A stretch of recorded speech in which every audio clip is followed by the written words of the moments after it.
Hello, hello, hello. How is everyone doing? My goodness, I am still processing the last couple of weeks, to be honest with everyone, and it has been a lot. You know, this has been a long, long journey. I mean, obviously, over 17 years for me personally. I've been talking about all of this for quite some time. I mean, I guess publicly, around like 2018, 2019. And that was scary. And also at the same time, I wasn't ever sure that people were going to listen or, pay attention to my personal experience, let alone everyone's personal experience. And, this is just wild. This is wild. And it's honestly thanks to, obviously, Maxine Productions for taking the leap and really trying to do their best to get these stories out there, and also to everyone who has been watching and who has been sharing, resharing, talking about it, spreading awareness around it. And so I do want to start this episode just saying thanks to everyone for paying attention and listening to us. And, this means a lot. And as a survivor, I feel like the hardest part is telling your story to someone else, let alone the world. And you're scared about how everyone's going to respond and if they're going to listen and if they're going to pay attention, and, the list goes on. And so first and foremost, I really do hope that every survivor out there outside of Hollywood, feels supported.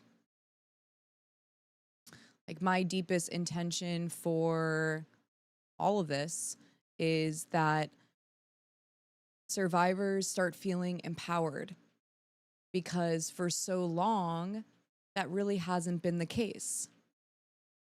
And I hope that survivors everywhere are seeing this type of support. And I hope that you give the same type of support that you're giving, obviously, to us, to a survivor closest to you. And maybe you don't even know a good friend of yours or a family member is a survivor, right? Some people on average keep in their story for, I think the average is 50 plus years.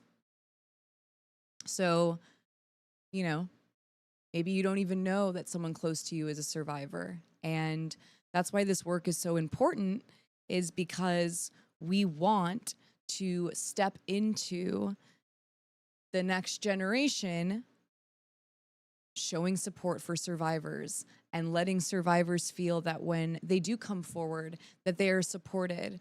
And not only are they supported, but that they are, protected. They are protected. And so this is just so...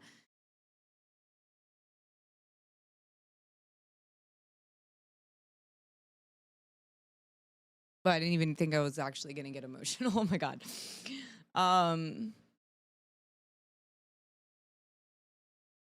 Surprising and nice.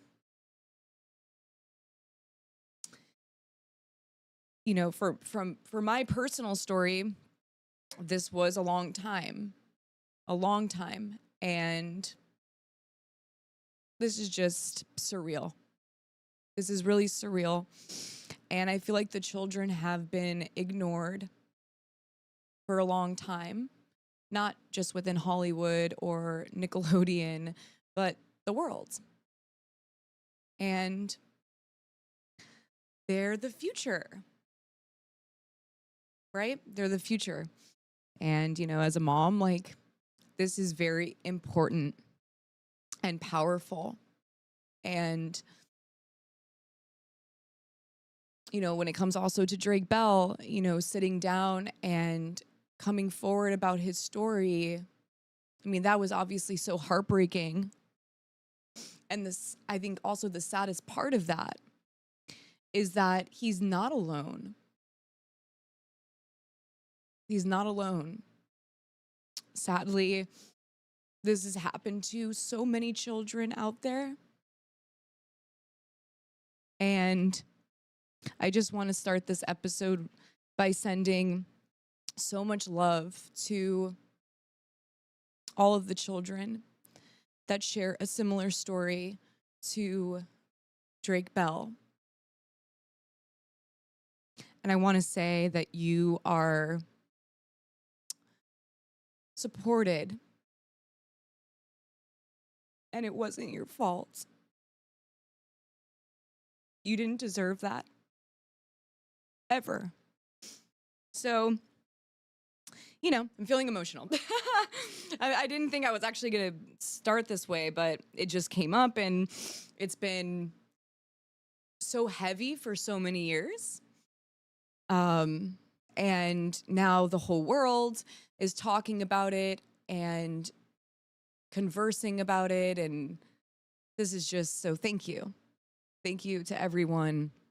Thank you to everyone out there. How is everyone feeling about all of this? Who has finished all 4 episodes? Who is still, moving through it? I feel like as a survivor, it can be very, triggering. So obviously trigger warning for this episode, because we're going into a lot today. We're going to be watching clips of Quiet on Set, and I'm going to be giving some commentary.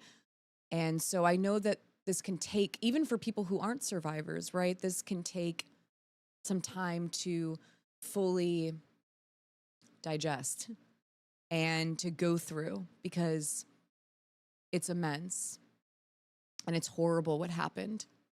And it's horrible also what has been allowed for so long, and how many children out there that were watching Nickelodeon, not knowing what was being shown to them, not knowing what the kids were going through behind the scenes.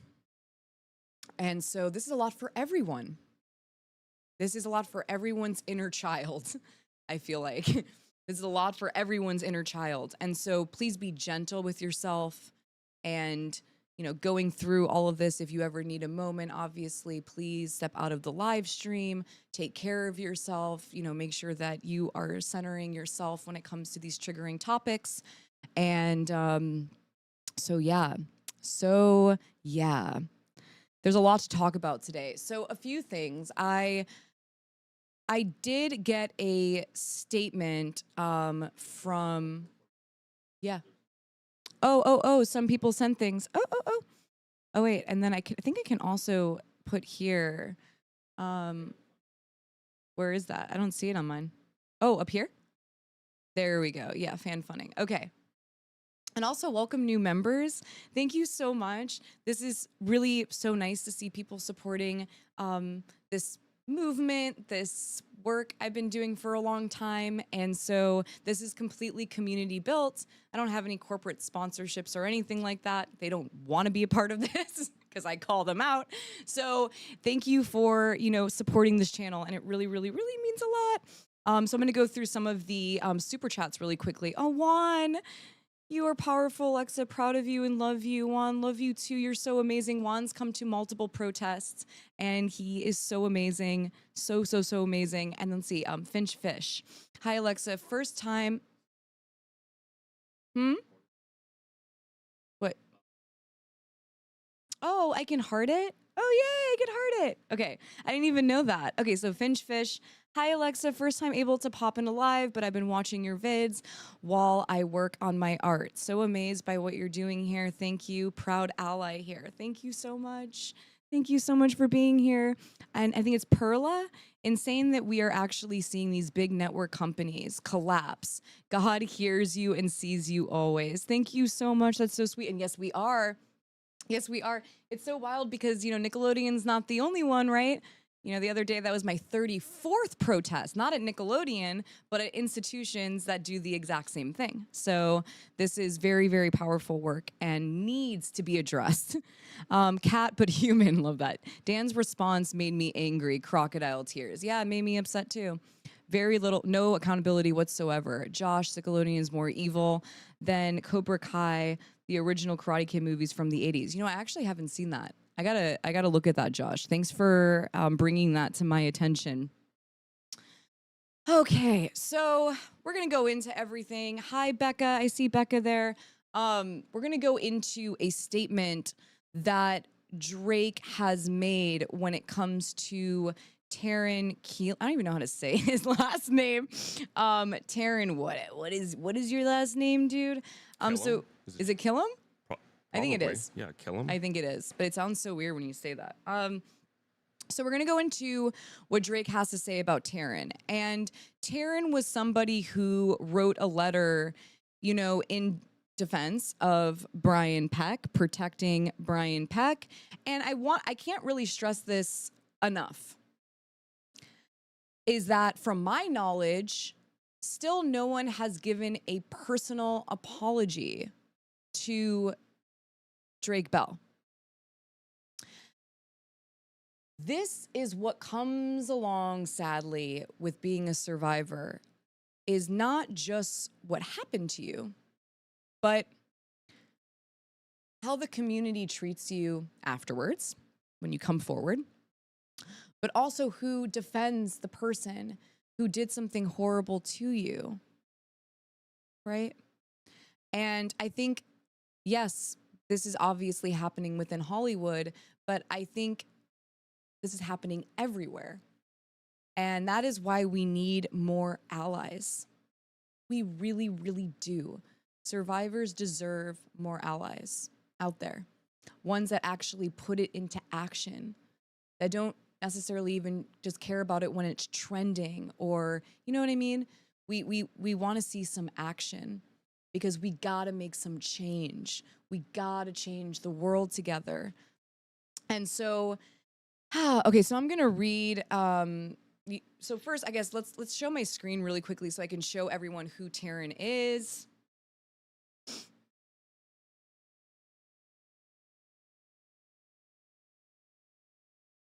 So this is Taran. You might know him from SNL and Mad TV.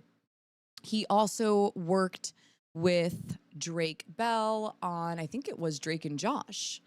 And so, yeah, this is Taran. This is Taran. This is Taran.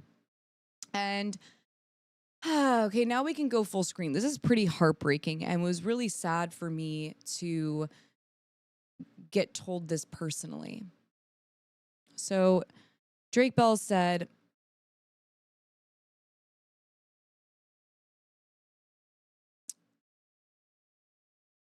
I also gave him as a gift. Sorry. Just sad. Okay. I also gave him as a gift a cardboard cutout of Princess Leia,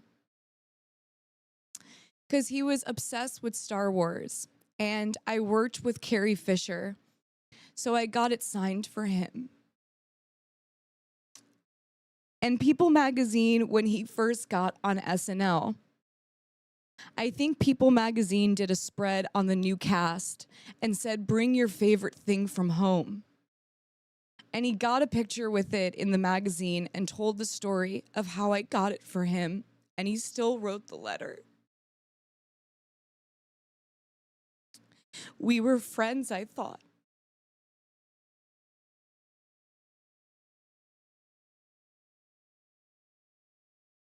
I mean, is that not heartbreaking, though? I think that's pretty heartbreaking. I think that rings very true to a lot of survivors out there, where we thought people were our friends and that they cared about us, and then when we come forward about what happened to us or our trauma, we see that, they're not necessarily our friends. And it's really sad. It's really, really sad. And the reason why I'm sharing this today, I got approval to share. But the reason why I think this is very important is because so many people are a survivor's friend. And it can be really re-traumatizing when the survivor's friend doesn't support them. And survivors deserve better friends. They deserve better friends. When he told me that, I was triggered because my experience is different than his, right? But I've been in similar situations where I've seen friends of mine defend the person who has harmed me. And it's just one of the worst feelings in the world. It really, really is. It really, really is. And it can be deeply re-traumatizing for, the victim. And from my knowledge, Taran, I hope someone sends this video also to you. I feel like I'm always talking to some people that are not listening at all.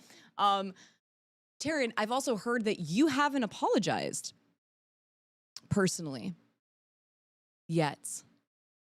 I'll give you that grace. Yet. But I really hope that you do, because look what a good friend Drake Bell was to you. He knew that you liked Star Wars, and he worked with Carrie Fisher and got it signed for you and gave it to you. And you even said it was one of your favorite things. Be better. Be a better friend. Not even just as survivors, just be a better friend. And I think that you beyond owe him a personal apology, and I hope that it is in letter form. I keep saying handwritten because that's how I want to see it. That's how I want to see it. I hope it's handwritten. I hope it's genuine. I hope you make no excuses when it comes to your apology. And if you are lucky, your past good friend will forgive you if you're lucky, right? But that's all you can do for now, is do the right thing and send an apology to him. I mean, isn't this kind of wild, though, to see this all like playing out? There's so many survivors out there that their stories don't ever get necessarily heard, right? Like, they're not blasted on a website, right? And to have this so mainstream and yet still no one's apologizing is bizarre to me. It's really, really strange. It can also make a lot of survivors out there, I think, feel like, well, whoa, if they're not, apologizing, like, do I even matter? This is very re-traumatizing for every survivor out there. So, Taran, you need to set an example also to survivors everywhere, that when someone isn't a true ally or a good friend to a survivor, that they take accountability and they go to the survivor and apologize genuinely, because we need to see more of that and less of your letter.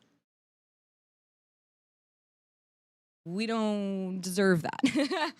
No one deserves that.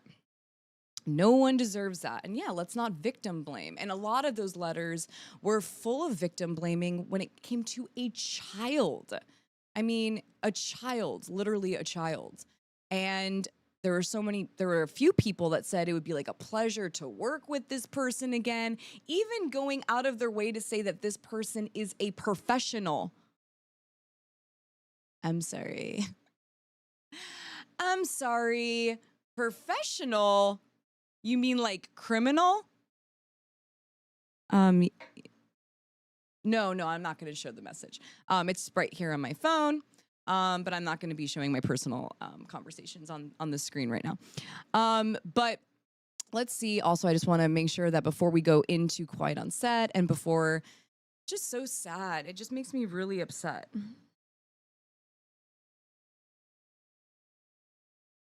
Because this has been a reality for so, like,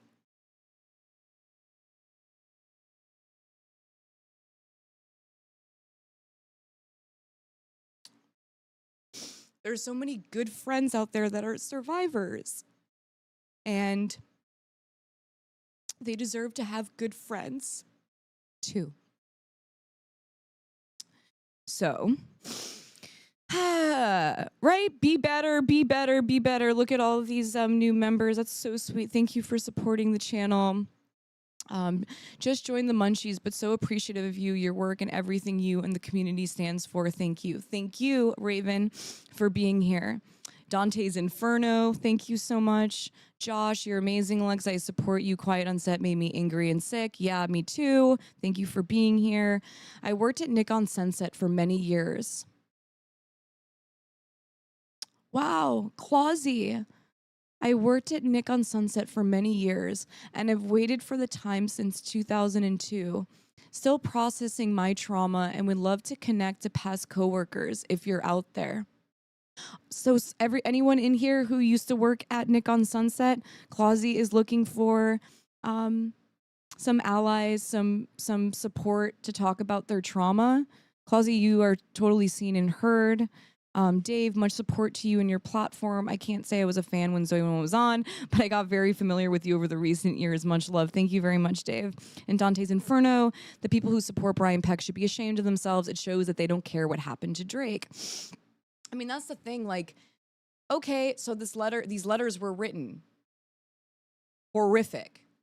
So bad. Beyond terrible. I've said enough about it, right? Now we're here in the present day. And no apology? Man.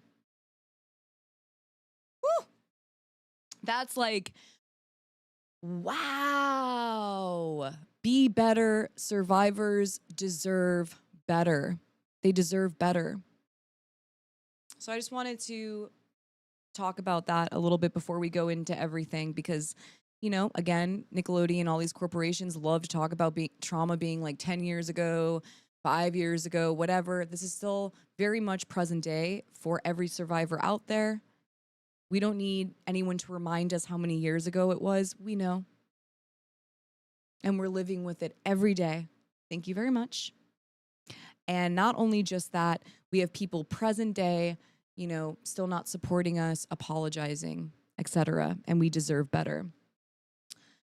So apparently I got told that Jack Salvatore, who, by the way, I knew, you know, what is it? Oh, Salvatore. Sorry, I never called him by his last name. It's always Jack. And also he played Mark, right? On Zoey 101. And, you know, it was interesting because when people were tagging me in his recent Brave personal testimony about his experience working for Dan Schneider, I couldn't find his Instagram. And I was like messaging people back being like, I don't see his Instagram. And then I realized when I found his Instagram that he was blocked. So I guess when I was triggered and I saw him at the reunion hang out with specifically Dan Schneider, I blocked a lot of people during that time because obviously I was deeply upset. And so I unblocked him, and so I could also watch his reel where he talks about Dan Schneider bravely. And I was so surprised. You know, this is a really important point to make, is that when survivors come forward, they encourage others to feel safe enough to come forward too. And that's why it's teamwork and it's team effort and it is a community. And that's why community is so powerful. But sadly, it does sometimes start with one person and then two people, right?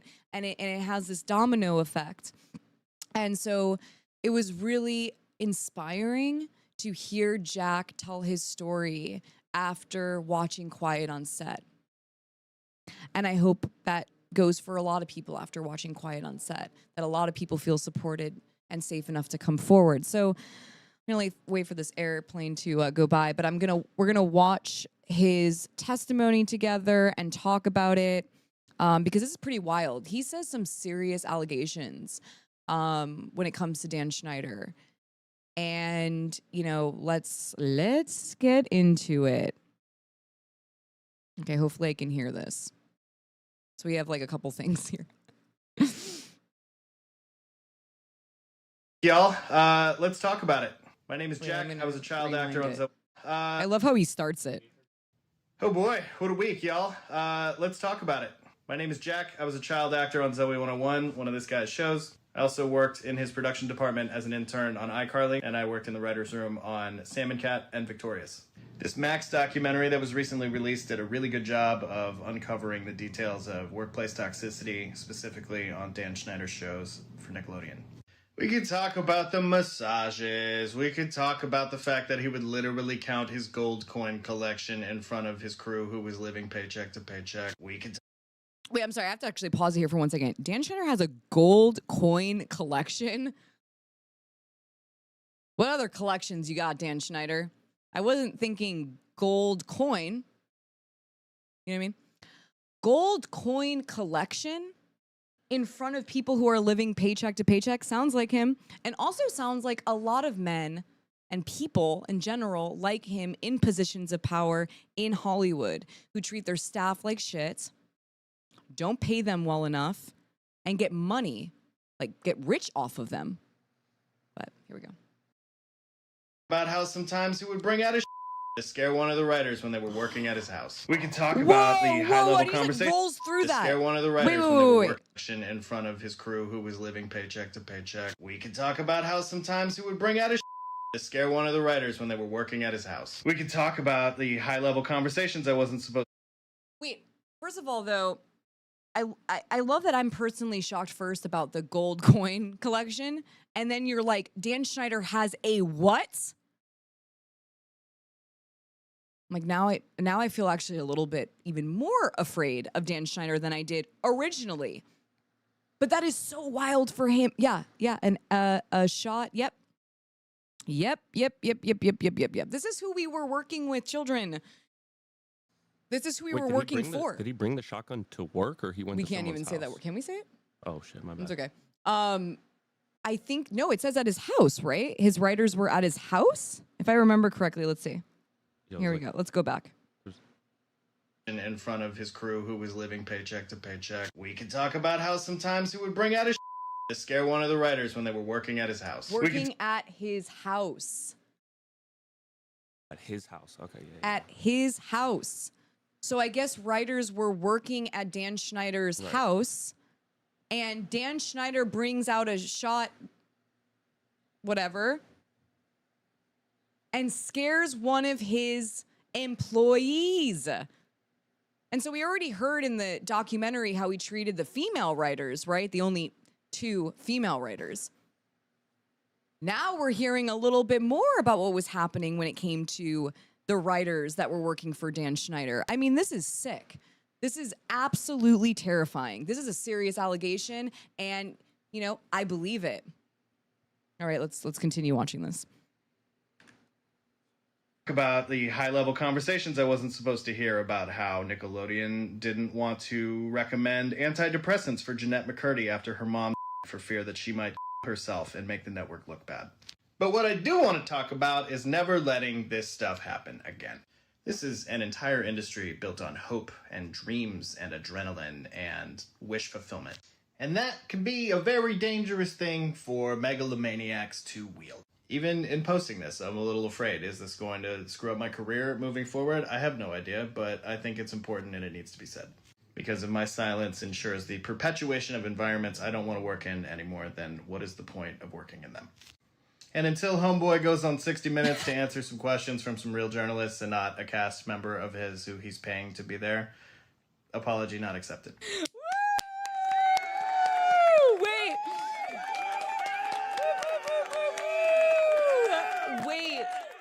Wait. This is like First of all, in just like a short reel, there is so much to process, to be quite honest. Because first of all, his comment about Jennette McCurdy was extremely alarming. And this was about the network. And I can't say this enough. Nickelodeon, like Russell Hicks says, and Dan Schneider, approved of every single thing that Dan Schneider did while working for their network. Everything. So yes, we need to be extremely angry at Dan Schneider. And honestly, fuck that guy, right? But Nickelodeon, the pressure needs to be on Nickelodeon, because I'm not just Nickelodeon, so many different studios, networks, record labels, all of it, institutions. They enable this behavior. They actually financially reward these individuals and make money off of these crimes. These crimes, this horrific behavior. These institutions are making billions of dollars off of this type of treatment towards human beings. And there are sadly so many stories like this in the entertainment industry. But at least now, people are starting to see that Hollywood even treats kids that way. Yeah. Even children are treated this way. And I mean, if that doesn't make your blood, boil, I don't know what will. I really, really don't know what will. But we have to stay focused also on the institutions, the networks that allow this behavior to perpetuate, to continue, to happen, to be covered up, to be protected. That's what we need to really also keep our main focus on, because it's still happening today. It's still happening today. They just silence them more. And then they fire them after they silence them. In some of the non-disclosure agreements within Hollywood, they even tell you that you can't talk to your therapist about it. They make you sign away your healing. Think about that. Think about that. Not only are they having you sign away your right to tell your story, but they force you to sign away your healing. I mean, horrible. And what he said after all of that, when he said that, his silence, however he wonderfully, honestly, said it, it's true, sadly. The more of us that are silent around this, which is why they pay so much money to silence not only the survivors in this industry, but the bystanders as well. Because they know that our voices are powerful. And they could force these institutions and these predators into accountability. And that's why they have even a little bit of room, not a little bit, actually a lot of room within their budgets to silence the survivors and the bystanders. I mean, this is part of budgets. There are budgets for silencing survivors and the bystanders. Not just at Nickelodeon, everywhere in Hollywood. And so we really need this change. The more of us speaking up, the more of us collectively putting pressure on them, we can create a safer environment for people within the entertainment industry. We really can. And it starts with listening to what the survivors have to say, and then supporting them and boosting them and calling for action. And that's what we're kind of witnessing right now. And it's a really beautiful time. It's a really beautiful time. It's an overwhelming time. But nonetheless, it's a very beautiful time to be alive, honestly. I never thought I was going to see it in my lifetime. I really never thought I would. I never thought I would. So I just want to say to Jack, thank you. Thank you so much. power to survivors. Thank you for coming forward with your own personal story when it came to Dan Schneider. And if you ever want to reach out, I'm here. I messaged you and I support you. So thank you so much for doing that. Let's actually give him one more time. Yeah. Round of applause for Jack. Jack, you're amazing. It's kind of surprising like how many people did not come forward. Let's go, Jack. Cheers to Jack. And it's kind of sad that not that many Nickelodeon. I mean, look at Ned's Declassified. God, what was that? They could have actually supported. They could have actually supported us. And instead, Devin Werkheiser was literally laughing at Child SA. Boo. Boo, boo, boo, boo. But, you know, someone just recently spoke up. Rot and piss. Ned's Declassified. So one person did come forward. I guess it was today. So let's go over this. So Josh Peck apparently breaks silence. Yeah, we can go full screen. I mean, my screen. So Josh Peck breaks silence about Drake Bell revelations in... Sorry, what? The fan? Oh, sorry. The chat. I can't even hear anything because there's an actual fan on in here, by the way, and I can't hear anything. Okay, so Josh Peck breaks silence about Drake Bell revelations in Quiet on Set. Children should be protected. Agreed. But I have a few questions. I'm going to maybe not have a popular opinion, but whatever. Let's go full screen.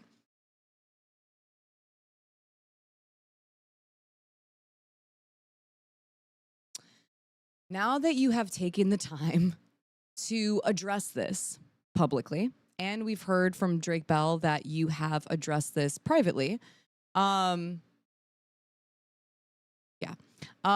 now that you are talking about this publicly and saying that children should be protected, I think that Jennette McCurdy deserves an apology for how you spoke about her in your Good Guys podcast, and how you said that she owed you something when this is her trauma, this is her story. You know, survivors don't owe anyone anything, by the way.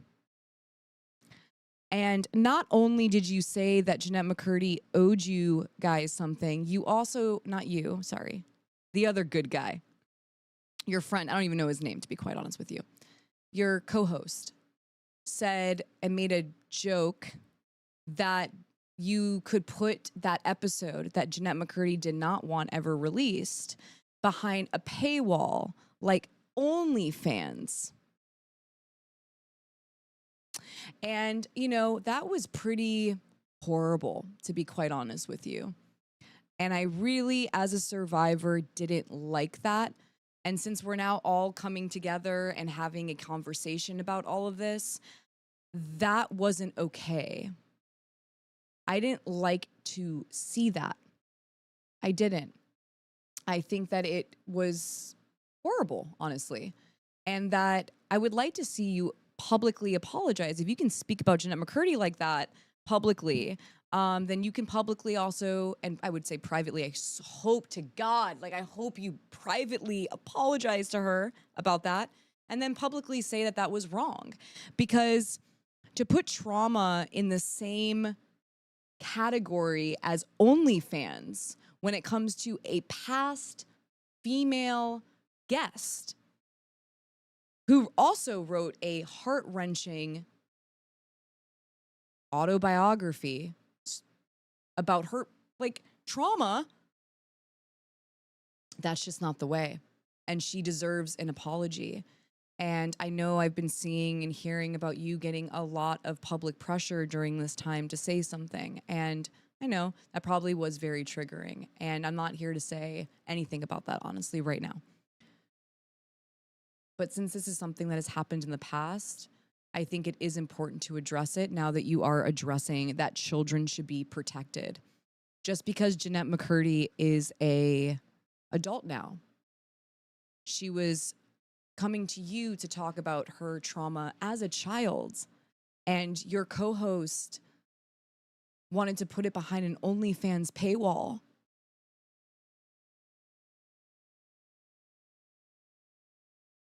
So, yeah. I think you can be better, and I want you to be better. That's why I'm saying it. I want you to be better because it would be awesome to have you be better. We would all honestly benefit when everyone levels up.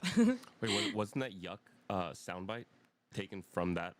No, it was from Boy Meets World. Oh, okay. It was from the Boy Meets World. It was from Pizzagate. Right. It was from the Pizzagate crew, but might as well. I mean, honestly, it is kind of the same. They're very similar, right? They have like the same kind of like. Super similar. Right. They have like the same like whatever sound.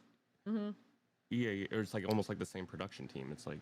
But yeah. It has like the same, like, because look they have and like a high budget. I mean, they have like an actual production team, by the way, for both of those podcasts. I think it's like Dear Media, and then the other one's iHeartRadio. Right. But right. Also, you saying that Jennette McCurdy owes you something. It's just whatever. So let's read what you have to say, though. So I'm just saying, like, apologize to Jen McCurdy, and then maybe say something publicly that you didn't like how that was addressed between you and your co-host of Good Guys. So let's see here. Josh Peck has broken his silence on Investigation Discovery's Quiet on Set, the Dark Side of Kids TV docuseries, which put his Drake and Josh co-star Drake Bell in the spotlight. The actor-musician revealed he had been SA'd as a child by his dialogue coach while working at Nickelodeon. I finished the Quiet on Set documentary and took a few days to process it. Okay. Peck's Instagram post began. I reached out to Drake privately, but wanted to give my support for the survivors who were brave enough to share their stories of emotional and physical abuse on the Nickelodeon sets with the world. Thank you. Appreciate that. He continued, children should be protected. Reliving this publicly is incredibly difficult, but I hope it can bring healing for the victims and their families, as well as necessary change to our industry. Absolutely agree with you there.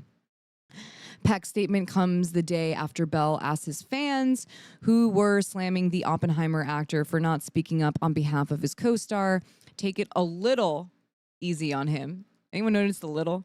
At least I did. He added that Peck had already reached out to him personally to express his support. So it's been very sensitive, but he has reached out to talk with me and help me work through this and has been really, really great, Bell shared. So I just wanted to let you guys know and to take it a little easy on him.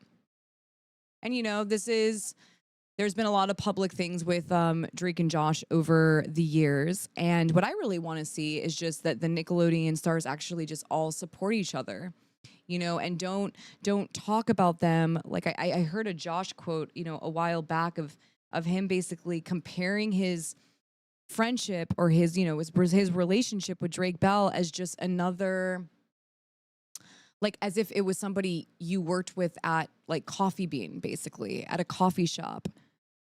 I just thought that was so sad. And I keep seeing Nick stars and just people, this is about people in general, treating each other like this when there's really honestly no reason to, unless someone is like, you have something to actually talk about. But to say publicly that Drake was just somebody that you had a summer job, can we go full screen?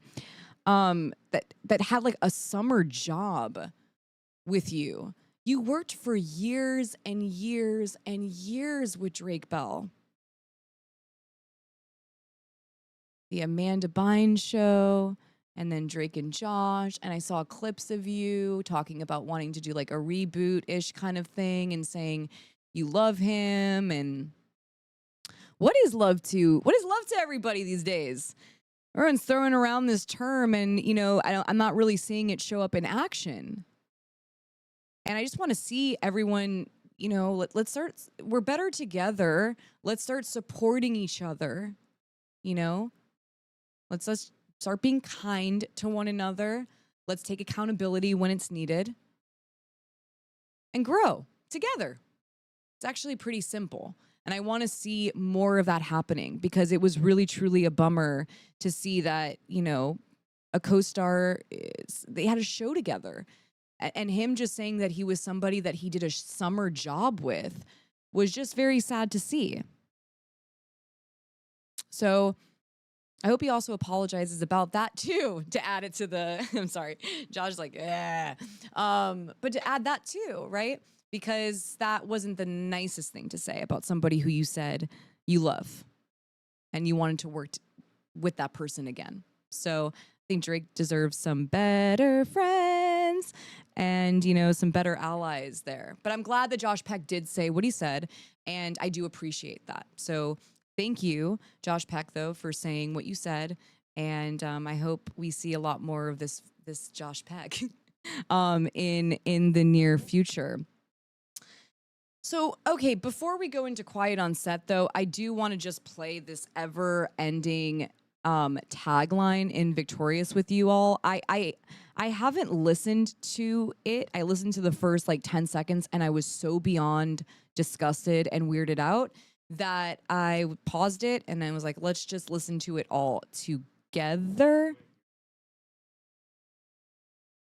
Okay. Yeah. Do you mind? Oh, it's a little bit hot. It's a little bit quiet, this clip. Can we just turn off the fan for the 2 minutes that this is playing and then we can turn it back on? I just can't hear. This is lower. This clip, yeah, is going to be so low. But let's listen to this because. Oh, wow. Okay. Yeah, I will be able to hear. Okay, you guys ready? So trigger warning, this is really gross. This was every ending tagline in Victorious. That was done by Dan Schneider. And let's get into it.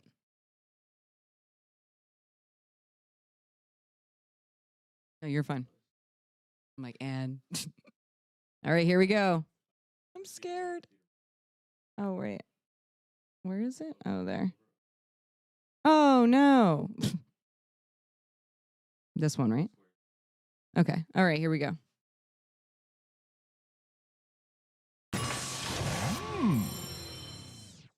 You're a demon!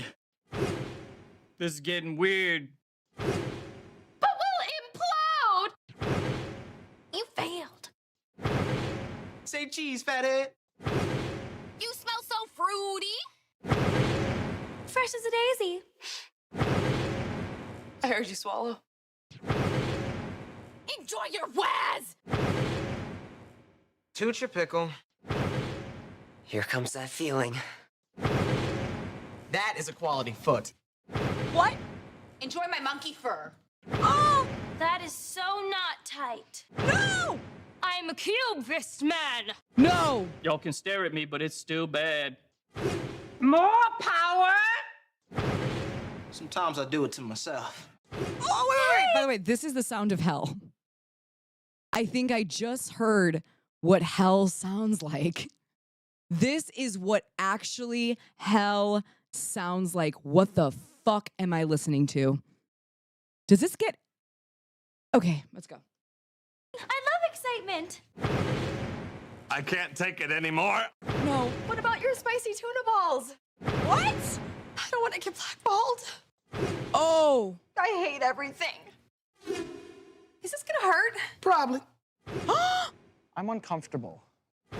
There was a grenade in my toilet. I would consider doing that. I am gonna kill you so hard! Ew! You have that dream too? Huh? Ooh, it's all tingly. No. I will pop your head like a zit. What? Beg me. I'm a bad boy, aren't I? Oh! It's average. No!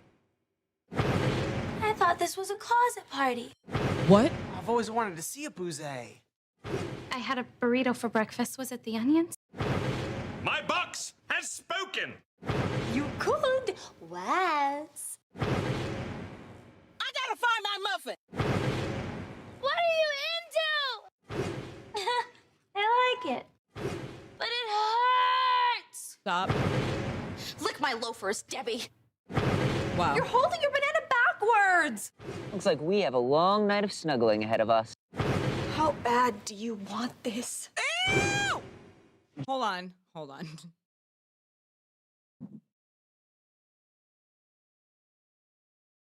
What the fuck is this? And also Sony Music? Is this because you are part of this? I've protested Sony Music. They have a long list of alleged predators on their roster that they seem to create a safe haven for. R. Kelly? Yeah. Many of them. What am I listening to? This is insane. And to think about Victoria Justice, I don't know if anyone's seen this, but there is a locker scene, or sorry, like a locker shot on Victorious where Dan Schneider is, let me find this. Hold on. Don't show my screen. I'm going to show it. Dan Schneider locker. Let's see this for 1 second because this is really insane. Look at this. Or you can show my screen. Okay. This is from Victorious. And if you can see in the background, this is Victoria's locker. And you see Dan Schneider in the locker as Dude Alicious. Wait, let's get, who's hot? And it's Dan Schneider. Dan Schneider is a fucking adult who is technically Victoria's boss. And Prop, see how this all works? Like, because Prop was probably afraid to even say anything, but still, if to be doing prop, doing set design, and that happens, and that gets green lighted, and that gets allowed, is so beyond mind blowing. It's art department. Okay, it's right. It's not props because props is when you're like, yeah. It's art department. Whatever. Dan Schneider, her boss, who is like, I don't know, how many years older than her? She's a child on his show. And she's opening her locker and it says Dude Alicious above a photo of Dan Schneider. And it says, who's hot? I mean, come on. Let's go back. I want to see it still. Let's keep it up for a second because this is so insane. Is everyone seeing this? Not a lot of people know about this. I haven't been seeing really anyone talk about this.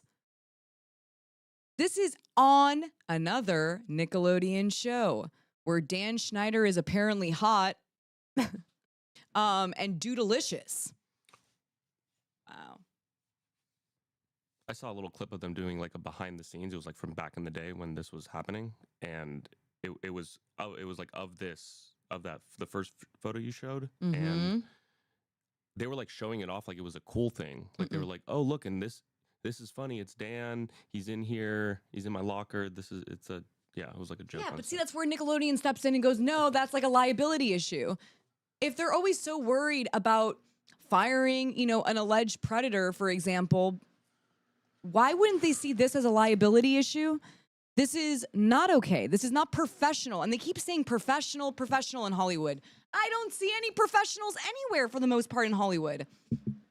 No professionals can I see anywhere. I mean, this is beyond inappropriate behavior. And again, children. So I guess let's go back. Wait, you might have to. Okay, let's see if I can hear it. You guys ready? All right, here we go. Maybe I should put the CC on. All right. Oh. Why are they so angry at that little pucker? Can I hold it? No, I don't want to see that thing again. Put it away. A wiener? It was only for one night. It didn't mean anything. I was scratching it! Yes! You do it way more gentle than my mom does it. Stop. That's where, no. What the fuck was that? What did I that one, sorry, I mean, I'm choosing from hell right now. That though was, you do it way more gentle than my mom does it.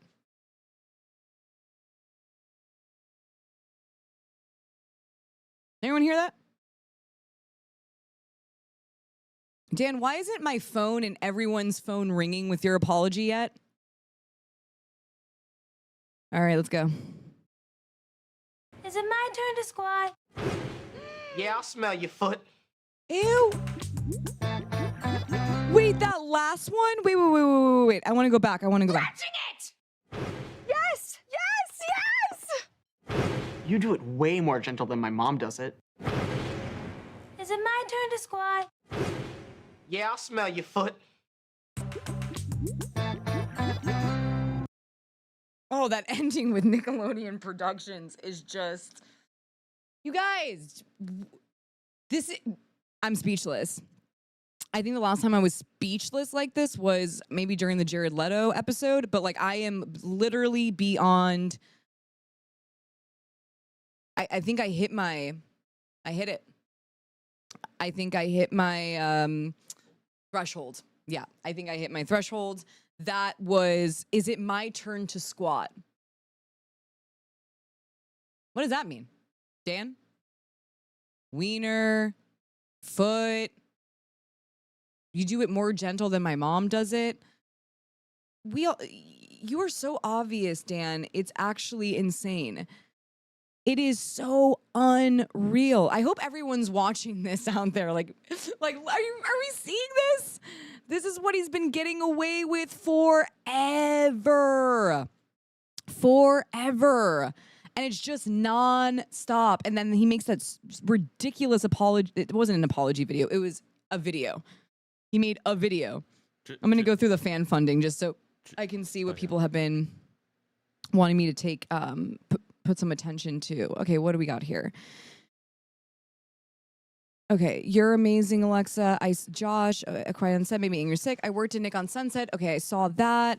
I struggled with essay and have never been explicitly spoken about it. I love what you're doing. I feel so affirmed. The Epstein Pandora's box has opened. Thank you so much for being here, and it's an honor to have you here. P. Flynn, I'm curious to know what Matthew Underwood's reaction. Oh my God, remember Matthew Underwood? Okay, remember when I read Matthew Underwood's letter? Well, I mean, it was literally a letter to a fan where he was supporting and protecting Dan Schneider. And he said, well, if professional journalists end up doing a story about this, which basically he was hinting at, it will never happen. Whatever. He was like, oh, if professional journalists do it, then I would, say something about it. Matthew Underwood, where are you? Where are you, dude? We might have to revisit his letters. I don't know if anyone's seen my videos when I read out loud Matthew Underwood's letters in defense of Dan Schneider that he sent to a fan. They're the most wild letters. I mean, other than the letters, obviously, defending Brian Peck, those top it. But other than that, was the most insane couple of letters. They were novels defending Dan Schneider. Literally defending him. And he was like, I will come forward and stand up for the victims, once professional journalists report on it. Well, we've had professional journalists reporting on it, and also now a full-blown documentary with multiple people coming forward. And I haven't seen anything. Oh my God, do I see 9? I see someone gave a super chat. Nobody. Oh my God, please watch an episode of On Air Dare. It shows what Dan Schneider's psychopathic fantasy is. He chooses a horrible ABUSC, chooses a victim, subjects the victim to the ABUSC against their will. Then, sorry, I was actually joking. I'm reading this. Then the pain of the ABUSC against the victim is celebrated. I know. Nobody. I know. It's so bad. And thank you so much for supporting the channel. It's so bad. But Matthew Underwood, where are you? And also Sean Flynn. And everyone. Aaron Sanders. Everyone. Just show some love. Show some support. I'm hoping soon. Maybe you need a few more days to process it. But where is everyone, right? Where is everyone? What'd you say? Yeah, I don't know. There's some people I don't welcome. I don't really necessarily want to sit down with Matthew Underwood or anything. I did not like that. But, Sean, sure. But I welcome them to speak up, but not coming here. There's some people that I just don't, I'm not there. You know, I'm still processing, like everyone says. You know, my own personal experience and who I want to re-engage with if I ever do want to. But where is everybody? Has anyone read those letters, by the way? I'm going to go back to the chat for a second. Has anyone read the letters that Matthew Underwood sent to that fan? It was on like my No Nostalgia episode. Or no, it was on another episode too. There's like 3 episodes with the letters. Can someone send the link what Chris Massey's mom said? And that too. God, there's so much today. Oh wait, Chris. So wait, Miko sent it. Yeah, can we pull it up? Let's look at what Chris Massey's mom said. I'm very disappointed in her because honestly, she was actually very kind to me when I was going through the bullying on set. And she was somebody who would give me hugs and show me some love. And, you know, while I was crying all the time on set. So I'm very surprised by this. And also, but wasn't Chris and Kyle... Chris Massey's mom has been defending Dan all over Instagram. Acting blank. Abby Wilde made a statement too. Wait, who's Abby Wilde? Wait, Abby Wilde. Yeah, I was looking. That sounds familiar. Was she at- in Zoey 101, but after I think I she was left? a writer with Jack or something like that. I saw pictures of her with Jack. No, Abby Wilde's an actress. I think she was. Oh, I yeah, think oh, she yeah. was It was a in. different Wilde. My bad. I think she was in Zoey 101, like season 3 or 4. Am I right about this? Am I right? Am I right about this? Oh no, I'm thinking of the same. I think it was. I think it was. And then she was in Zoey 102. What did Abby Wilde say? Can people show some links? Let's pull up the Chris Massey one first, the mom, and then we can go into. I'm looking for it. And maybe I can find it too. Let's see. Maybe I didn't send it. Chris. This is so weird. Chris Massey mom. News? Is it already in the news? All right, here it is. Okay. I found it. Is it going to show the actual... here it is. I see it. We can show my screen. All right. It says, Dan Schneider, you are awesome. Wait, what? Wait, sorry. Did she watch the doc? Is she saying that she tuned into the doc by any chance? Dan Schneider, you are awesome. You are a genius? I can't thank this guy enough for the opportunity he gave my son, Chris Massey, and my family. Blame the parents.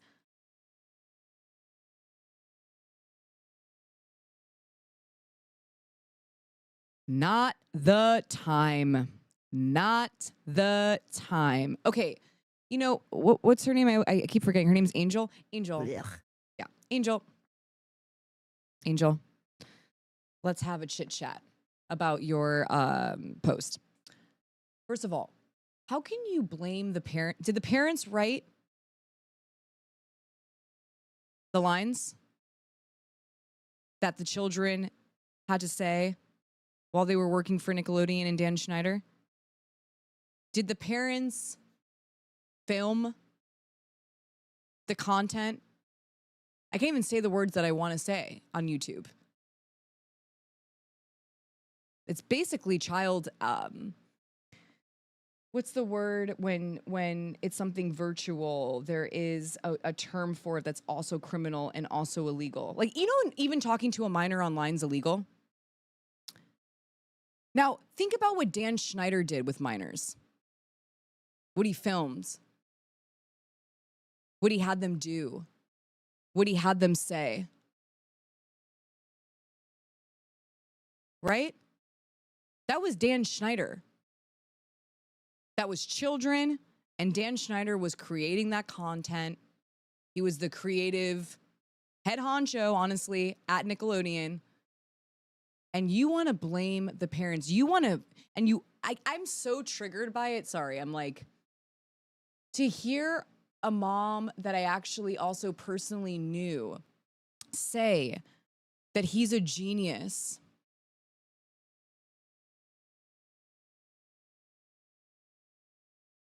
Wow. Wow. As a parent to parent, Makes me a little bit worried. I wouldn't want my kids to hang out at your house. If this is how you talk about people who legit prey on children, you're calling a predator, essentially, a genius. And to blame the parents. Who the fuck says that? So when someone drops their kid off at school, Angel, and the teacher does something bad, real bad, criminal to the child, would you tweet or put on Instagram to blame the parents? Just curious. Is that what kind of person you are? What kind of mom you are? That you would actually say that it wasn't the predator's fault. That it was the parents for what? Dropping them off at school? Would you blame the classmates? Now let's give another scenario. Let's say that the teacher did something inappropriate, like subtle, right? But still inappropriate in front of the classroom of children. And the kids, obviously, in this power dynamic, maybe A, didn't really notice it per se because they didn't have the proper education to know that as a child. But also B, that there's a power dynamic there. And they wouldn't think that their teacher would do something so inappropriate. Are you going to blame also the classmates? What's next? You blame the victim? You going to blame the kids that were abused? I'm just curious. I'm just really curious. That was pretty triggering to see someone literally say blame the parents and call Dan Schneider a genius and awesome. And I can't thank this guy enough for the opportunity he gave her son. We see where your priorities lie. You're only thinking about your son. You're only thinking about your kids. You're only thinking about Hollywood again. It's all about protecting Hollywood, protecting their career. And also, Angel, I'm so sorry, but I gotta mention it. What were your kids accused of? Chris and Kyle. Let me look it up. Chris Massey accusations. So Chris Massey. So here. Zoey 101 star Chris Massey busted for DV. What happened here? So I guess, what is this? Dude, TMZ is so crazy. Okay. Massey was on the receiving end of something. What does it say? 2 kids with Federline, law enforcement. Massey allegedly pushed her to the ground. Okay. Blame the parents. Right? You raised him? Sorry, I'm going to say it. I'm so tired of people doing this shit. Downplaying victims' voices, praising predatory behavior. It's extremely harmful and extremely problematic to do that because you're perpetuating ABUSC. You're creating more space for this type of behavior, and it's obnoxious. It's not the time also either. You can think that, sure, whatever. Alone with your friends in your house. But to publicly do that, especially now after Drake Bell just sat down and told his story, are you saying to blame Drake Bell's parents? Are you, where is your line? Where is the line with you? Okay, let's look up his brother. It's both your sons? Kyle Massey accusations. Let's see. Kyle Massey disputes SM with a minor charge. Immoral contact with a minor. Massey, who starred in Disney's 2000... Whoa. I can't stand ads. Massey, who starred in Disney's 2000s era shows. That's So Raven, blah, blah, blah, blah. I've been silenced, Massey 31 told Law and Crime, Brian, in an exclusive interview. I've been quiet and I've been keeping to myself for many, many years now. We're going on 6 years that I've been dealing with this. What? And I haven't made any public statements regarding it or any updates. I just need the world to hear and understand what's going on. The charges appeared to be linked to a short-lived California civil case filed in March 2019 by the minor's mother against Massey, claiming intentional infliction of emotional distress and negligence for alleged violations of the penal code that prohibit various types of contact with minors. That case, which sought $1.5 million in damages, was dropped in December. So it was dropped, not dismissed, though. So it was dropped but not dismissed. Was dropped in December of that year after the mother's lawyers withdrew his representation because she continuously failed to respond to his efforts to communicate with her, the court filing dropping the case stated. Okay. The truth about my relationship with that mother is that the mother had an inappropriate relationship with me since I was a kid when I was 15, Massey said. Wait, what? Why haven't I never even heard about this? What is happening?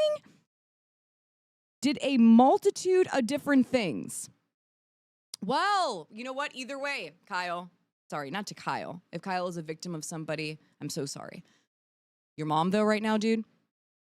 What if someone said, your mom's to blame for that thing that happened with that mom when you were 15, right? Blame the parents. It's not right. It's actually awful to do that. The only person to blame are the ones who are literally doing the harm, right? Right? Okay. So I'm too triggered by Angel right now, and I'm shocked by her behavior because I actually have good memories with her looking back when I was younger, and she was I remember her very loving and just very warm. And so to see her doing that, I'm very disappointed, and I don't think that was the right decision to make. And wow. My father was in a call. Do not victim blame. I agree. Wait, come get your mom, Kyle. Wait, Becca, that's amazing. Come get your mom, Kyle. Wait, that is unreal. Alexa, do you still agree with your statement? Oh, I can't read that. Okay, so we're going into... What are we getting into? Okay, we're going to get into the doc. So I guess at first, I'll wash my part and talk a little bit about it. There's some things like I am a little bit disappointed that I sat down for as many hours as I did doing the doc. And I am so proud of that doc. And I'm proud of it. And I also have nothing but love for the people who put that documentary together. And though, at the same time, I am a little bit, I don't know what the word for it is yet. Maybe I'm still processing. But I am still processing. I sat down for so many hours and there was a lot of back and forth wanting to make sure that this was a safe space for me to sit down. And it was kind of sad that my personal story wasn't really told. And I feel bad about saying that because I want everyone's story to be told. And I've said my story on YouTube. I've been on podcasts before, and I'm grateful for every opportunity that I've had where I've been able to tell my story when it comes to Nickelodeon and Dan Schneider. So it's not that I'm not grateful. I am. And though, there's something about a documentary, there's something about having reporters, validate that story. And it was just kind of sad, honestly, that my personal story wasn't told in the doc, and that it was mostly about someone else's story, which was, when it comes to Jamie Lynn Spears and, the Goo Pop. And I'm grateful. So let's just not get that wrong. I'm so, so grateful. But it was a bummer. I was so I'm on this thumbnail, but then the story wasn't told. And I think it's a very important story also to add because it really intertwines with Dan Schneider's pattern when it came to, even the first couple episodes about the mom, pulling, the boy out. And my mom did the same thing. And my mom sat down. And, they really asked me to have my mom sit down. And she sat down for multiple hours as well. and poured her heart out and told her story of what she witnessed Nickelodeon do and Dan Schneider. And I get it, you know, I get it as a filmmaker. I get it as a person that sometimes you have things planned. And then when you're, you know, in the editing room, things happen, they change. And I get it. And though I think there was still a few opportunities to put either my mom's story finally out there or mine, instead of, you know, there was a journalist in it that took up a lot of space, which I actually loved every point that I think, was it Sochi? I forget the name that she made. I think she's actually brilliant, and what she was saying along the way was really poignant. And though at the same time, like, we sat down for many hours and got re-traumatized, right? And then those things were not added. And so I'm telling my feelings, I'm being honest. But I'm still grateful, and I still love Maxine Productions, and I'm still so proud of this documentary. But that was a little bit of a bummer, I'm not gonna lie. And I think my mom felt, because I had to really talk her into sitting down, and she really didn't want to, because she was like, I don't want to be re-traumatized. It makes me very angry and upset what I witnessed you go through as a child with Dan Schneider and Nickelodeon, and I don't want to sit down. And they kept kind of being like, let's have her sit down. And then I thought, you know, I kept telling her, like, sit down and, you know, your story needs to be heard. And then she just sees her cut out of it. And you're like, sucks. So, you know, it's a mixed feeling. I really do wish that I thought the stories were important that my mom had to share. And I also think the story that I had to share was important. And again, you know, it ended up being about the Goop Hop, which it's an important story to tell. And I'm grateful for every moment of that documentary, and that the world is now finally listening to everyone. But I do have to say, so before I go into this, I just want to be honest with the community, and just say how I'm feeling. And I think it's valid. I hope it's valid. And I'm still grateful. We do need a part 2, right? Season 2 of Quiet on Set. Everyone's like, no, we don't need our childhood ruined anymore. Like, everyone's just like, let's not even see season 2. Okay, so let's watch this. Let's watch my little snippet, and then we'll go into Drake Bell's story, his dad, and we'll watch all of those clips.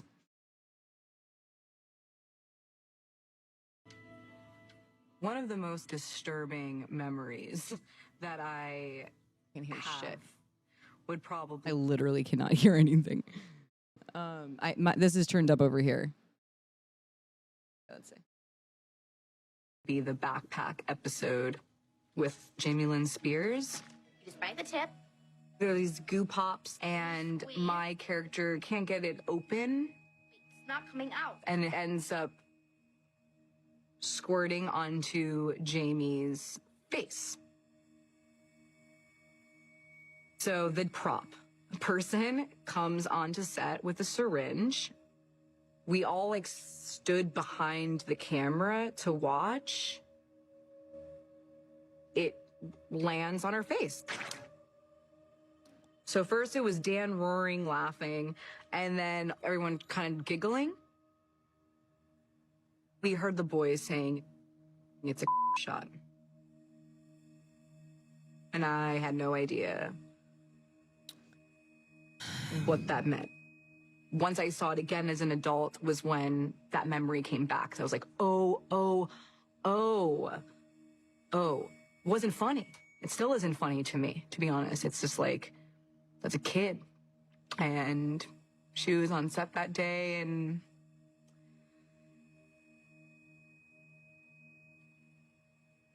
sorry. Just as a mom, like, if my daughter was ever put in that, it's gross. It's like there's just, it's appalling behavior on all the adults' behalf that day. One of the most disturbing. And you have to remember, like, sorry, that was so emotional. Wow, that train is insane.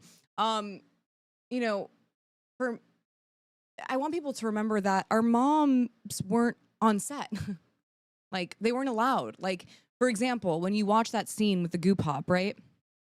And you see it's in this, like, right here, in this room. So it's blocked off. It's a small, tiny room. And they need to have it all as a set, right? And on the other side of that room is where they would place the parents. And the parents never even felt, they never had their own seats to sit. That's another thing I just realized. We had our cast chairs, which weren't always in Video Village, which means Video Village means like underneath the tent where you're watching the footage happen, right? While they're shooting. Our chairs weren't even in there most of the time. They were lined up like alongside Video Village. And then our parents didn't have their own chairs. They would have to bring their own chairs onto set, right? And they would just be reading magazines, you know, hoping and trusting Nickelodeon and the set teacher, by the way. Where is she? Millie? I forgot what her name. I think her name was Millie. Set teacher to overlook and make sure that we're okay while we're on set. The only person who I actually honestly saw often underneath the Video Village, underneath like the tent, was Jamie Lynn Spears' mom. Lynn was always had her own seat there with her dog and, you know, the whole thing. And she was always talking with Dan. I saw that a lot, but the rest of the parents, no. And so they're trusting, you know, they're trusting that their kids are safe in there and that everything's okay. So when Angel says that, it's really upsetting because like Angel, I didn't even see you on set most of the time. You were like in the trailer most of the time, you know, trusting these adults.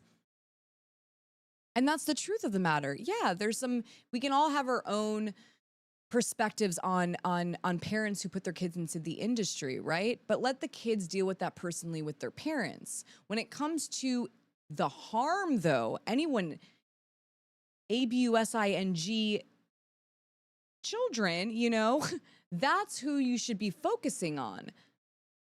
That's who you should be honestly really focusing on. And so it just gave me a little bit of a flashback there because the parents were not on set there. They weren't watching that footage take place. Lynn was, I remember. Lynn Spears was, to be honest with you. Like, I do remember Lynn in that scenario. I did remember the laugh. They were all laughing, you know? And so it's just horrible. But still, the person who was directing that and wanting it to be like that was Dan Schneider.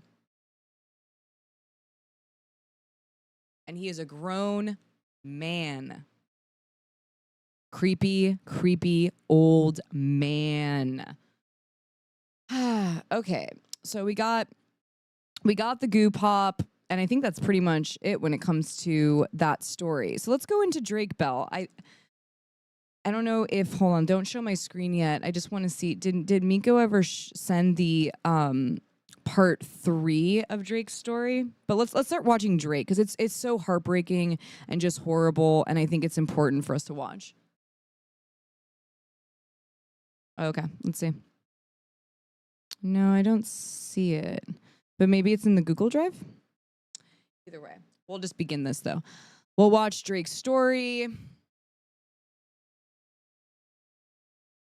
Here is, I have the first, let's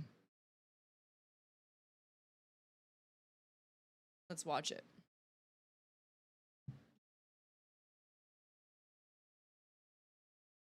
All right. Here we go. I was sleeping on the couch where I would usually sleep, and I woke up to him. I just opened my eyes. I woke up, and he was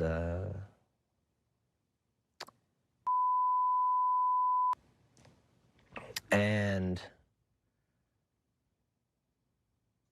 I froze and was in complete shock and had no idea what to do or how to react. And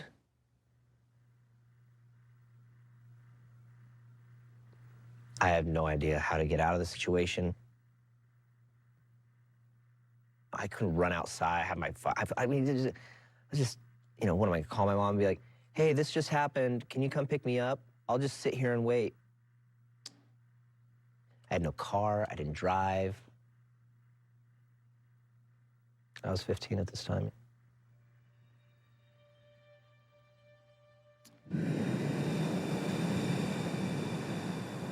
And so it just became this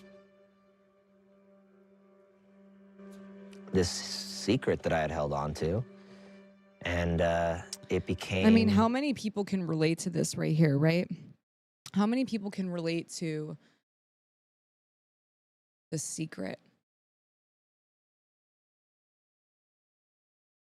Like, I think also when you even come forward, right, and you're wanting to see justice and you're wanting to see the person who harmed you, see them face consequences for their actions, right?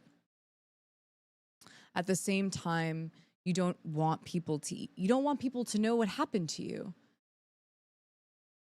because you don't want people to look at you differently. You know? And I feel like, especially for, you know, public figures, for example, the whole world ends up knowing about their trauma and talking about it and tweeting about it and having their opinions about it. And don't think the survivors aren't reading. They are. Sadly. You know, eventually they get told by their therapist, you know, or someone close to them to not read it, but they do. And they see a lot of things that people are saying, and it's sad and it's hard and it's and extremely difficult and re-traumatizing as well. And so that secret part I just really relate to, because there's so many layers of why you end up wanting it to be something that not everyone knows, right? It's just very real. Okay. You know, I couldn't say I no longer wanted to go to Brian's house, because then they're going to raise questions. Well, why don't you want to go to Brian's? And then, you know, he's so apologetic. Oh, this will never happen again. I'm so sorry. You know, that I don't know what got into me, and I crossed the line, and this will never happen again. And well, he figured out how to convince my mom and everyone around to have me, you know, anytime I would have an audition or anytime I needed to work on dialogue or anything, I somehow ended up back at Brian's house. Hmm. And oh my God, it just got worse and worse and worse.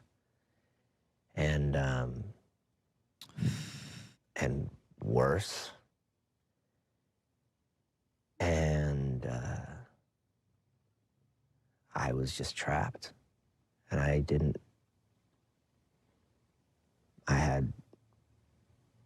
had no way out. The was extensive.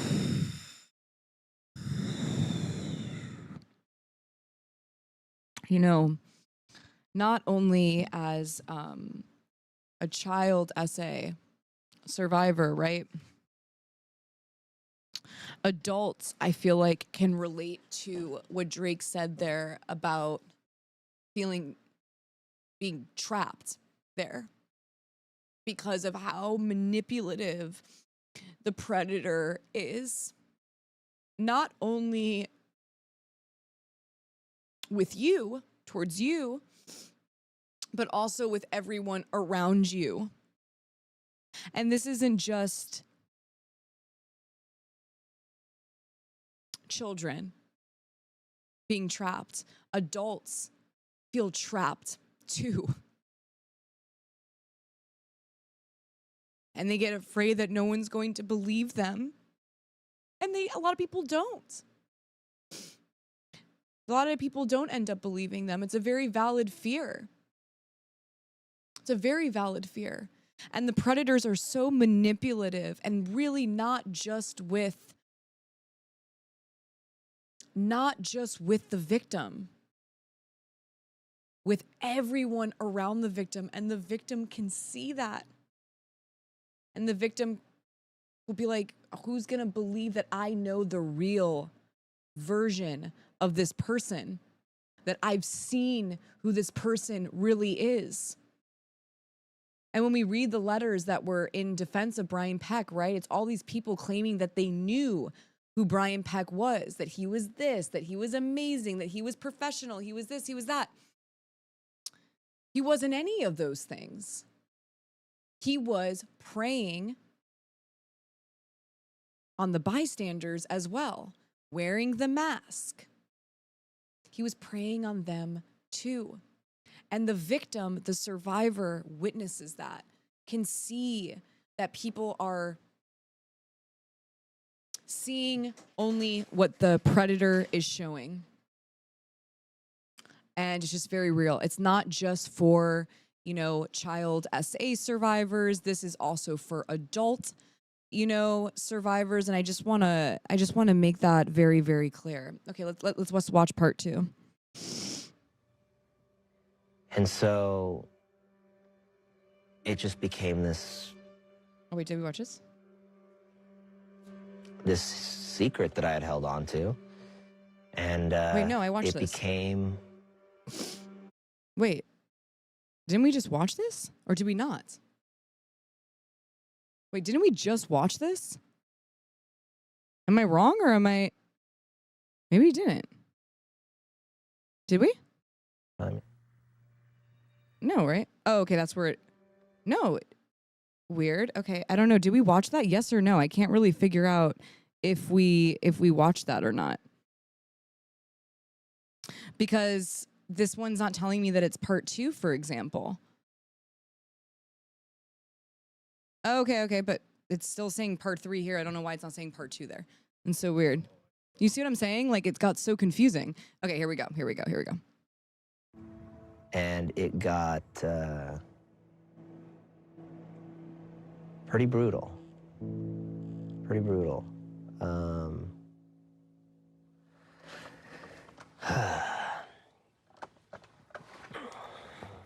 I don't know. I really don't know how to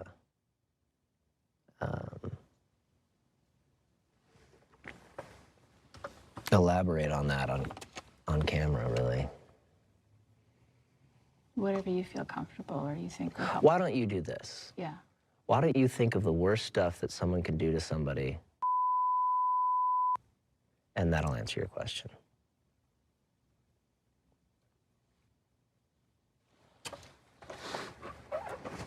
I don't know how else to put it.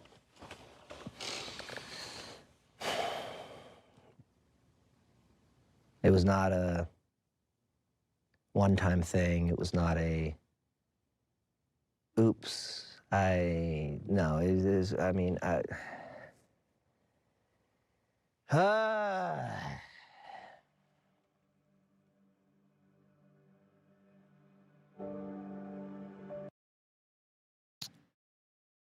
So sad. Is it not sad? Just like,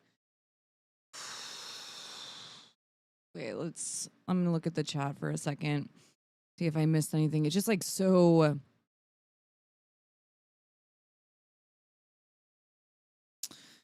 and even like, look, like all survivors out there, you know, so many years, right, of him having to always remember this. Always remember this. And still look how hard it is to tell people.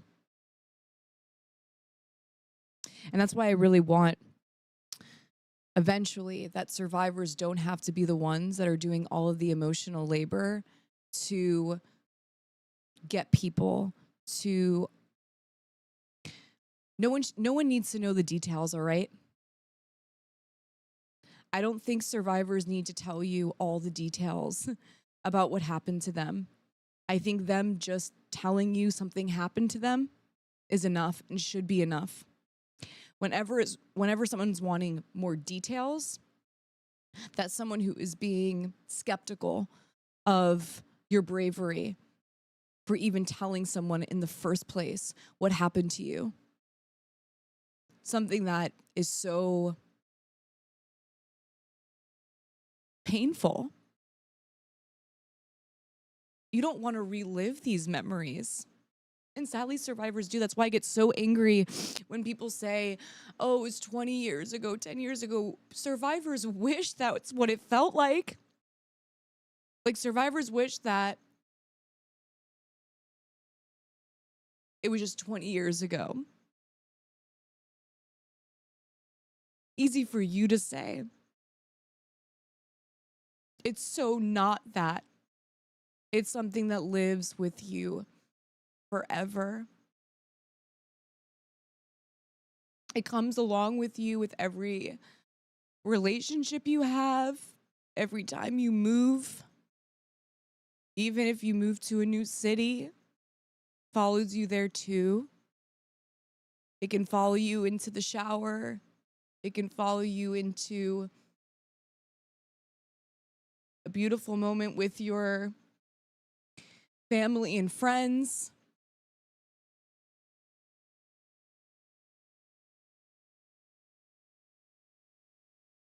It's not just many years ago, right? For survivors, it lives with them. It lives with them. And so just watching him, you know, sit there and have to say what he said and how he doesn't even know if he can say it. And I understand completely. And that is a reality. Yes, Drake was brave enough to, yes, he was brave enough. He was brave enough. Okay, so let's also watch well, no, I mean, I feel like maybe that's gonna get me, but I kind of want to watch it. Should we get into the letters? Should we watch a little bit of that? Oh God. And this and the massages. I mean honestly, I kind of want to just like dig in here. Let's watch this. It's legal. And there's nothing actionable about it. But there is a nebulousness around it, but it's morally murky. At the end of the day, I love it when the cat gets sassy with me because I get to write all the scripts with some very talented writers, but I can put them in any horrible predicament I choose. You can touch their hair, you can take a picture with them, you can ask them personal questions, inappropriate ones, whatever you want to do. Whoa, that part I forgot of Dan Schneider saying you can ask the children inappropriate questions. I mean the whole like gloating about how in control he was the whole time, that was a big part for me, where it was like and then in the broad daylight, and then in the apology he was like pretending like it wasn't like he didn't have any control or anything, like it was Nickelodeon or whatever, when it was like, dude, you're gloating about it. Right. I mean, this is just so gross. Like, to see it, this is how Hollywood is, though. You know how many men are like Dan Schneider, by the way? Sorry, I like clicked in first. I'm like, you know how many men are like Dan Schneider that walk around and literally show the world and their higher ups, their coworkers, everyone, that they are like this? And I also want networks to really start listening in when it comes to the content that they're creating. You know how many individuals out there that you are greenlighting jokes around ABUSE? And that they're actually doing it, by the way? Why do you think they keep wanting to put it in there? Why do you think they keep wanting to write it into every script that they're doing? Huh? Shouldn't that be a red flag? Yes. Anyone wanting to make a joke out of ABUSE is sus. Beyond sus. Because the average person doesn't do that. And they don't put that much effort into creating an environment that hyper normalizes that, right? And what I find interesting about Dan Schneider and the feet, and I was thinking about this, I was talking to a reporter the other day. And so when you're a child, I can't even believe I'm freaking saying this. He said something in his video, right, with Boogie, where he says that kids found it funny. You know, these jokes were for kids because kids found it funny. And, you know, kind of alluding to the feet. What's very scary about feet is there is a fetish. There is a such thing as a foot fetish. And for the most part, children are taught about the things underneath their clothes, right? To protect. Stranger danger, you know, all of these things that parents teach their children about inappropriate behavior and how to come to them if something bad happens, right? Or someone tries something with them. But you don't think anything with your feet. You know what I mean? Because your feet don't always have to have like socks or shoes. It's not something that your parent has ever said anything about. And it's too complex for a kid to even understand, you know, like what a fetish is.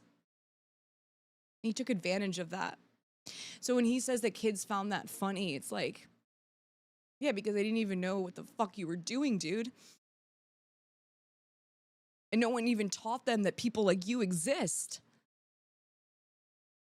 And it's this weird in-between space where kids don't even understand, like, it might be peculiar to them, you know, like weird, but they don't know what it means to him.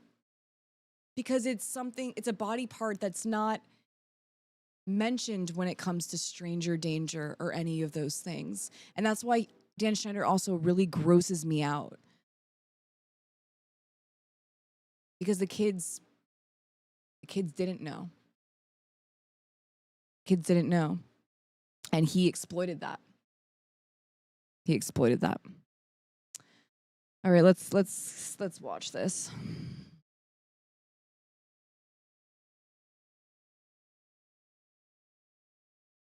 He behaved in a way that was pretty concerning and problematic, especially when it comes to women, and how he treated people as a boss on set.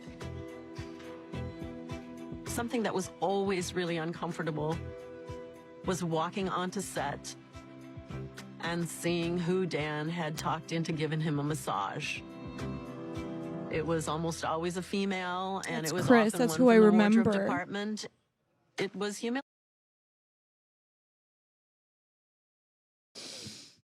Sorry, it just like made me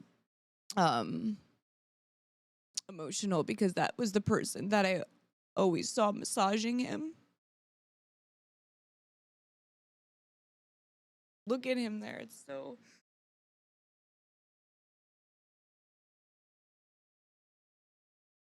like, instead of like it's doing her job or talking to anybody, she was just doing that, having to massage him.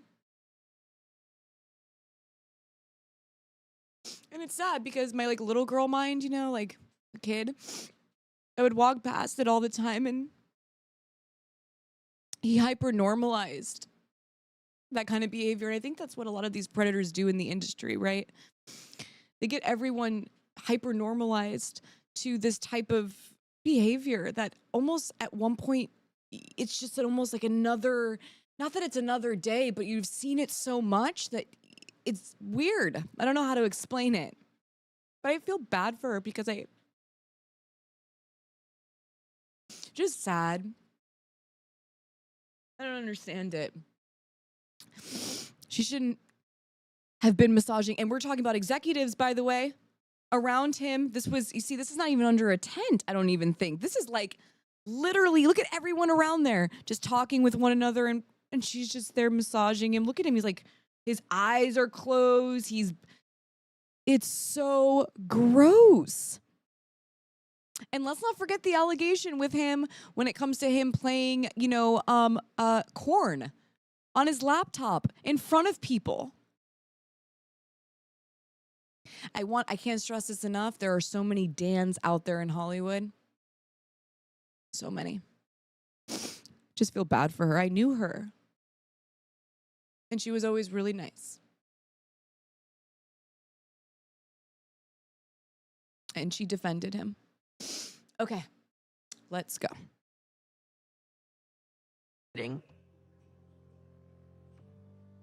I remember one time sitting next to a colleague and she got a text from him saying, "Come and massage me on the set."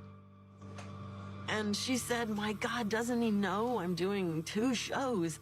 I'm so busy." And I could see that she was distraught, but she went anyway. It definitely felt like a form of sexual harassment.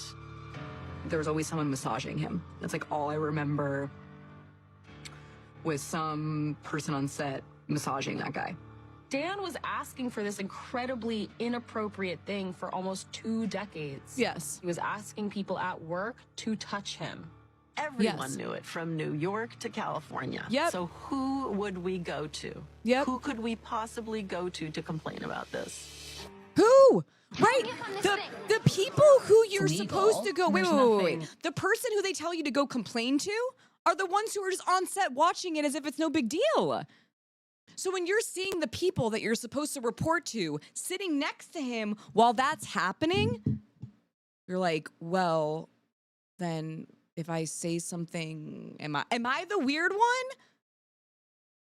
And what's going to happen to me if I go to the executive that's sitting right next to that SH happening and not doing anything? I'm going to lose my job.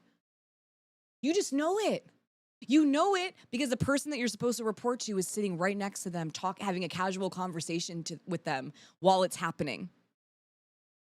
That's why I get so upset with Dan and anyone that goes like, well, why don't you report this? The people that we're supposed to report to are complicit, enabling, protecting this type of behavior. There's no safe place to go, really.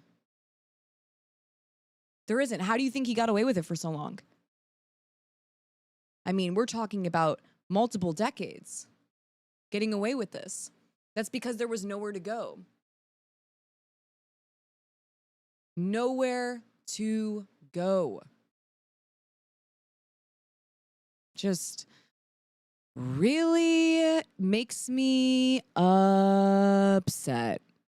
What should we watch next? What do you guys want to watch? Well, I have some things too. Okay, we got that. I mean, there's nothing. Oh yeah, the Blues Clues. No, we're good. So, okay, I kind of want to watch a little bit of the. What do you send?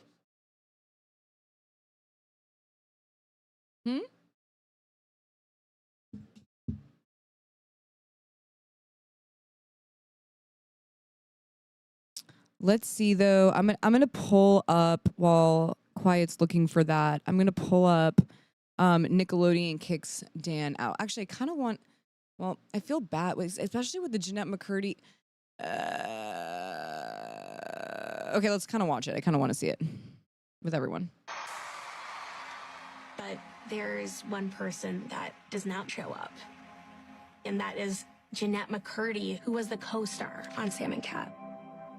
People were just thinking, oh, that's odd. She's one of the primary people in one of his shows. You know, she's been with this guy forever. Why is she not there?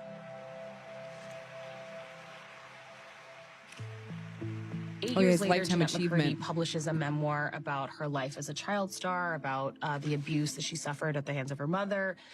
But the memoir also answers a lot of really complicated questions about working as a child actor and about Dan Schneider, who she began working with around age 13. You pull back the curtain on child stardom. It is not a pretty picture. Not as I see it, no. In Jennette's No. memoir, she writes about an unnamed television show creator, and a lot of people have speculated that that person is Dan Schneider. She writes, I feel like the creator Speculated in the original first what is it called when the first version of a book that comes out? I always forget what it's called. But the first draft, no, not the draft, because not a draft, it was actually published out there. It was like the first round of whatever, the books of Jennette McCurdy's book. And in one of the pages, it says that, yeah, exactly. Like it's like the second press of it. I don't know. But there's a section where it was supposed to say the creator, and it said Dan. And I have it, actually. My friend had the first version of it. And so it says Dan. It says creator, and then like it accidentally slipped in Dan. Oh, they missed one. They missed one. And then in the second round of publishing, they took it out. They replaced that page with the creator. It was Dan. Manuscript? Was that the word you're looking for? No, because the manuscript's the first one that you send to the publisher. It's like literally the version that already came out, and there's like multiple, like, you know, when you open a book, you'll see 2000, first edition, yeah. So that's it, first edition. So the first edition literally had Dan's name in it. And then the second edition, they fixed it, and it went back to the creator. But this was Dan, you know, and thank God that she didn't sign that NDA that, by the way, Nickelodeon was encouraging for her to sign that. And this is the issue, because people think, they go, why was this happening for so long? NDAs. Because everyone gets silenced. And do you understand what's in these NDAs? Not only you're not allowed to tell your therapist in a lot of them, but also there's $50,000 violations per violation. So let's say the first sentence that you say about the story that happened to you, that will be a $50,000 violation. Then the second sentence you say, another $50,000, sometimes it's a $100,000 violation. Just in 2 sentences of your own story of what happened to you. A crime, right? A crime. And a lot of it is intimidation, right? Some people can say, how enforceable is an NDA? It's pretty enforceable psychologically, right? Career-wise. And also, you have to remember, these NDAs, guess what happens when you violate those NDAs? You get into something called a forced arbitration. Forced arbitration is when it's not public court. You don't have a jury. And the other side, the more powerful side, the one that made you sign the NDA, is paying this retired judge daily. Sometimes it's $40,000 per day.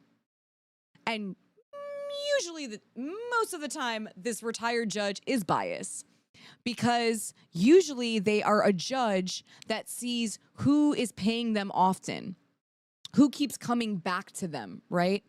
A returning customer.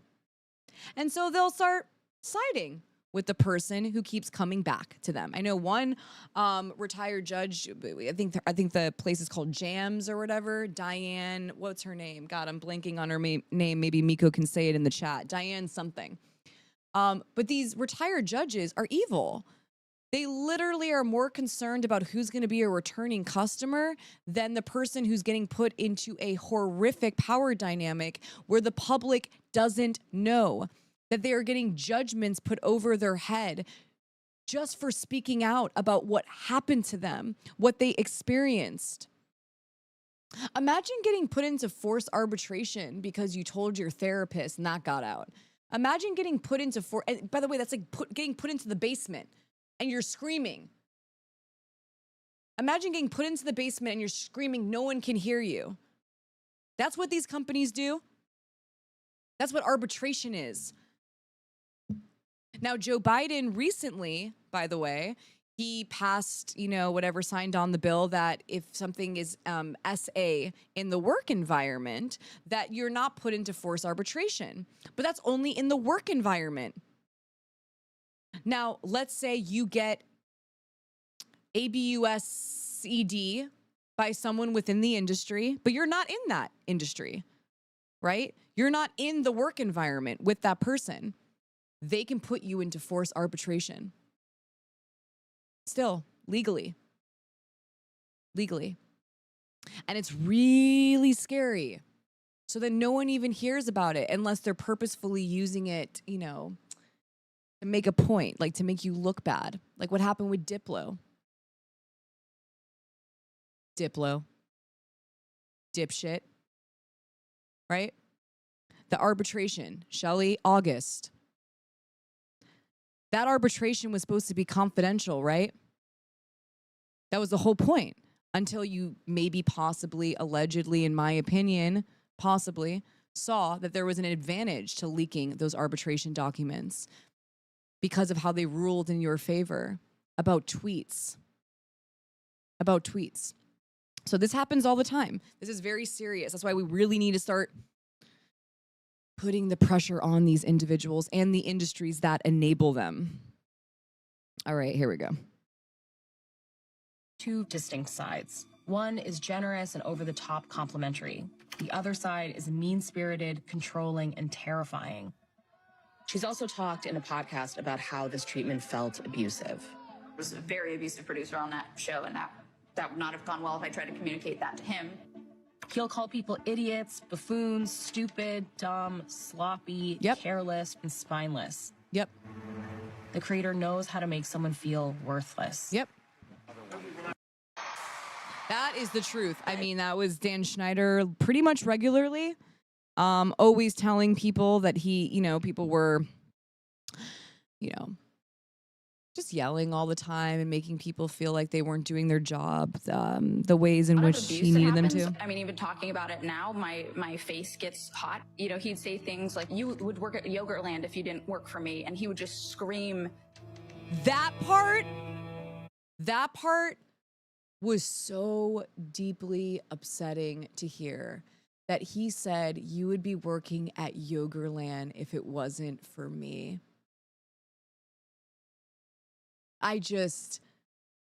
That is so despicable. So when I see him sitting there like, I'm just a good guy now, and you're the guy who told a child that they would be working at Yogurtland. Are they even legally allowed to work at Yogurtland when they're a minor? Hollywood? I mean, wait, can the children even work at Yogurtland legally? I don't know. I guess they would have to get a work permit. I don't even think the kids can work at Yogurtland, but they can show up for you and make you $1 billion, 20, 30 episodes a year. I don't even know if she could actually work at Yogurtland, because that's like child labor law issues. As a 13-year-old, no. Right. So then what year can you work at, what age are you allowed to work at Yogurtland? I can't believe I'm actually asking that. What year? It's Yogurtland. It's yogurt, not yoga. Becca, that's hilarious. Yogurtland. Like, can a child, how old was Jennette when he, said that? We're just very curious. I don't know, do you remember Tati? Mm-mm. My ex-girlfriend? Tatiana? What? My ex-girlfriend, Tatiana? Yes, of course. She worked at Cold Stones when she was like 16, so. Okay, so 16, 17 is when you can start working there. Okay. 14 or 15? Weird, though. And how many hours can you work? Can you work like 8 hours at... I think you're limited. I think you are like limited. 4 or like something like that, yeah. I don't know, though. I don't really know. Something else that they keep talking about is that we went to school. Part-time. Okay. I don't even know if that's even no one should really be letting kids work. But this thing with school was a joke on set. Literally, you would go in there for 10 minutes before. Can we pull her for makeup and hair? Dan wants to see her. 5 more minutes. And you just you couldn't even focus on school because there was always a PA and an AD, a talent coordinator coming in, usually a PA, bless their souls, coming in, having to fight with everyone. Honestly, I would walk in 8 in the morning and the PA would be having a fight, with makeup and hair, because makeup and hair needed 20-minute blocks and whatever. And they're first thing in the morning, everyone's fighting because you're trying to schedule something that's so insane, production so insane, and you're on a budget, and your bosses are trying to get you to get everyone to do their job as quickly as possible, and it's very stressful. Set environment can be very stressful, and then you add someone like Dan Schneider on top of it, a mess. Just in the corner getting a massage. Oh my God, I didn't just say that. Yeah, and just getting a massage while everyone's literally sweating, running around, memorizing, 30 pages of lines, and it's chaos. I don't remember doing any school, by the way, Nickelodeon. I don't even remember what homework I did while working for you. I'm not gonna lie. I think we were also working during the summertime. a little bit of it. I can't remember, but I literally do not have any memory really doing any homework. The teacher was literally a joke. Whoever I think her name was Millie or something. She did not do anything. I would just be like staring at like the desk, you know? No one was overseeing and making sure that you were getting your schoolwork done. So that's all like a lie too. This whole like, oh, we need them to have like this many hours of school, blah, blah, blah. None of that was happening. None of that was happening. It was for show. And literally you were just in there for 5 minutes, out of there for 5 minutes. So you weren't even able to focus, you know? All right, let's keep watching. Jennette's experience gets a lot worse on Sam and Cat. And this is happening at the same time Jennette's mom dies. She took less than a week break from filming. And her quick return is something that people on set told us that they were disturbed by. The situation got so stressful on the set of Sam and Cat. Nickelodeon launched an internal investigation. I learned that Dan is seen as kind of contributing to this toxic culture that is. That photo? Look at all the people around. Look at all the people around right there. Count them. 1, 2, hold on. Oh, fuck. Rumors were circulating around Dan Schneider. And wait, where was it? Wait, was that it? Was that what we were watching? Or did it get changed? And then my supervisor. Oh, man. Where is it? Oh, there it is. It's that photo. I was like, it's the photo that literally is the worst ever. Wait, give me. Give me. Oh, and my computer freezes. Oh, no. What happened? I hate computers sometimes. I don't know if the internet went out, but I'm not even able to refresh it. It's just so sad to look at that image and whatever. You can see there's like literally 7, 10 adults around. About ghosts and places being haunted.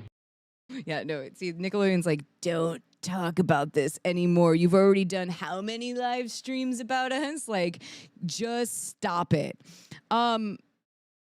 But you look at that image, and what strikes me the most, honestly, other than like how horrific that image is how many adults are around them. And just either looking the other way, or maybe even, you know, maybe not in that second they weren't looking, but eventually they glanced over, right? And this was the culture, once again, that's being hyper normalized on set. Where you're almost like told to look away, if that makes any sense. Like, don't make a big deal about that. You're going to lose your job. Like, don't even look over there. You're going to lose your job. And it's real. It's very real. And so that's why when someone like Angel says to blame the parents, I feel like it's very disappointing and upsetting to hear, because you don't understand the power dynamic.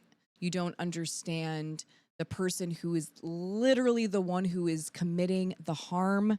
You don't understand the manipulation. You don't understand the culture. You don't understand the patriarchy. You don't understand. There's like many layers.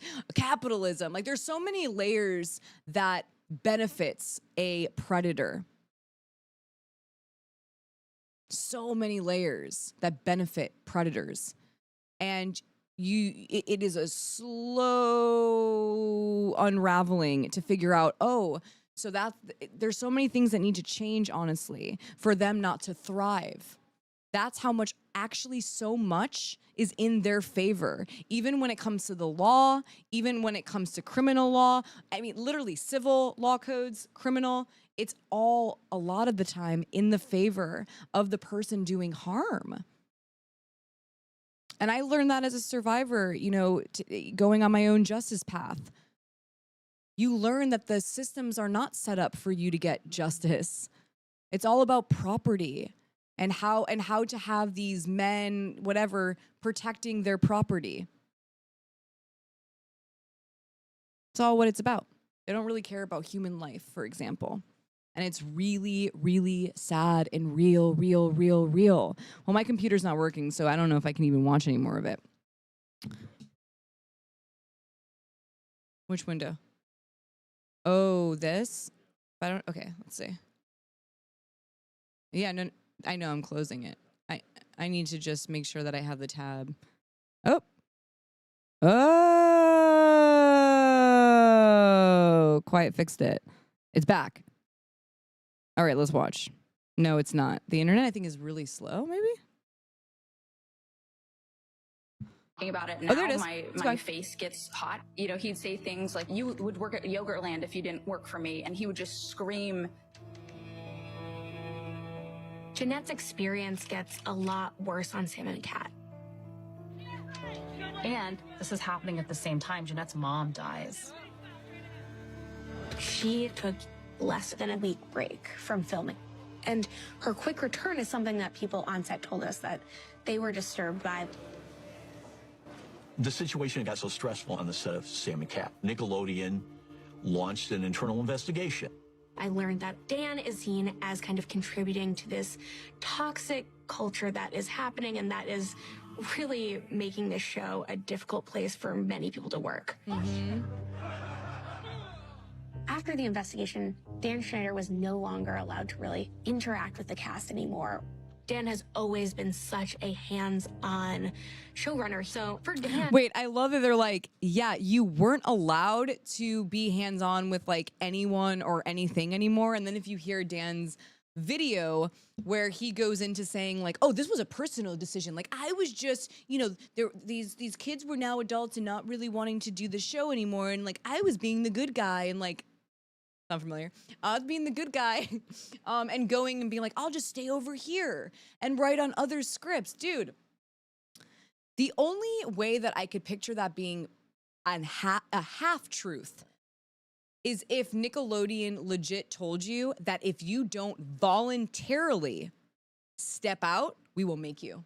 And a lot of corporations will do that, by the way. So they'll give a chance for the person who is going to have a repercussion or, you know, consequence for their actions. They will be like, if you step down voluntarily or if you, you know, just do this voluntarily or we will make you. And it's basically like either we're going to have to embarrass you and let everybody know what we know, or you can just make it look like it's some type of personal decision. Less public scrutiny. Less awareness around what's actually happening. I could see Dan honestly being the type of person who was like, I'll voluntarily do it. Like, he didn't want that to be known. And also as a legal strategy, you're like, I'd rather just say that I voluntarily went into the tent and I started sending notes to the actors directing them. Dan, I don't believe that was voluntary. I believe that Nickelodeon legit told you, you do it or we make you. And you chose to just do it. So it's a half-truth when he says that, you know? It's a half-truth. They've been taking meetings with him again for the past 2 years, though, for future programming and reboots. That's very scary to me. I don't think so anymore, though. I think he's... Check the what? Oh, yeah. Let's see what everyone's saying. Okay, so let's look at some super chats and we'll start wrapping this up. Let's see. I don't even know where I left off. Thank you everyone for supporting today. Really appreciate every single person. Okay, so Jork, Dan said in the interview that he helped Drake's mom to write the speech for the judge. I wouldn't be surprised that's why Brian got a light sentence.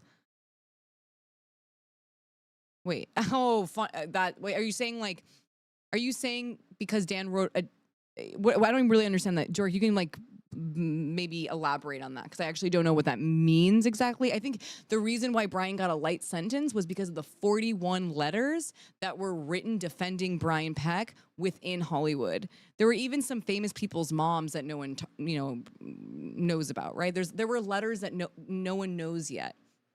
So many letters within the industry, moms, this, that. That's why he got a light sentence. As a victim of SA myself, I want to thank you for bringing this conversation to the public. You and your team are doing so much amazing work. Thank you. Thank you so much, Sebastian. Power to survivors. Power to Sebastian. Gabriel Greenboy 57. As a school survivor, that's different from being an actress survivor. But I understand that still can intertwine. I don't I'm also kind of like a school survivor. When I wonder what that really means, because I had some teachers, I had to switch schools because of ABOC that was happening at a public school that I went to when I was in elementary school. 100 from Cryptic County. Thank you. Josh's podcast name is a lie. He is not a good guy. Cat but human.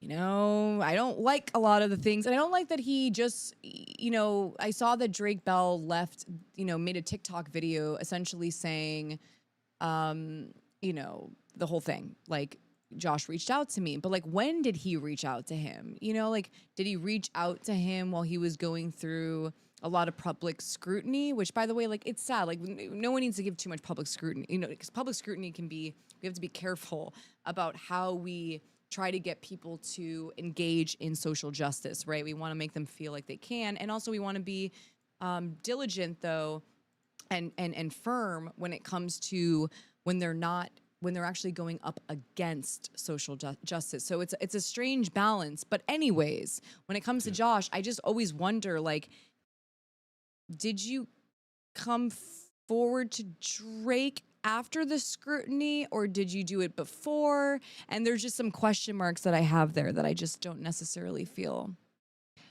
I don't know. Feels weird. You owe us. She owes us. Don't we have a soundbite of that, right? Do we not? Okay, wait. Yep. Nickelodeon didn't just enable. Do we? I've been looking for it. I can't. I don't know where it is. Yeah. I was like, did I actually hear it, or did we just hear it that many times when I was playing it that I just remember it? No, we have one. Okay, we have one. Okay, Jen. Yep, Nickelodeon didn't just enable, but condone Dan Schneider's actions. So the best evidence that there is No, that's Brian damage is Freeman. the actual check that's Yep, written. Nickelodeon didn't just enable, but condone Dan Schneider's actions. Yes, Okay, Jen, so- that's exactly. That's. Jay Penske proceeded to urinate on her boot. Wait, I'm just hearing all these sound bites, and now I'm hearing Jay Penske, which, by the way, yeah. By the way, Jay Penske, the fact that Nick still has these clips is gross. All these sounds like blank scenes nasty. Oh my God, please watch an episode of On Air Dare, blah, blah, blah. Okay, yes. I mean, I watched a little bit too much, so it's a little bit triggering. It's a little bit triggering. Chris Massey's mom has been defending Dan all over Instagram. We read that. JG3 Gomez, thanks for speaking out about your story. Did you see Madisyn Shipman defend Dan on her recent IG post? Wait, what? Wait. There are people defending Dan Schneider? Oh, shit. We got literally a whole bunch of people. Are they writing letters too? Just curious.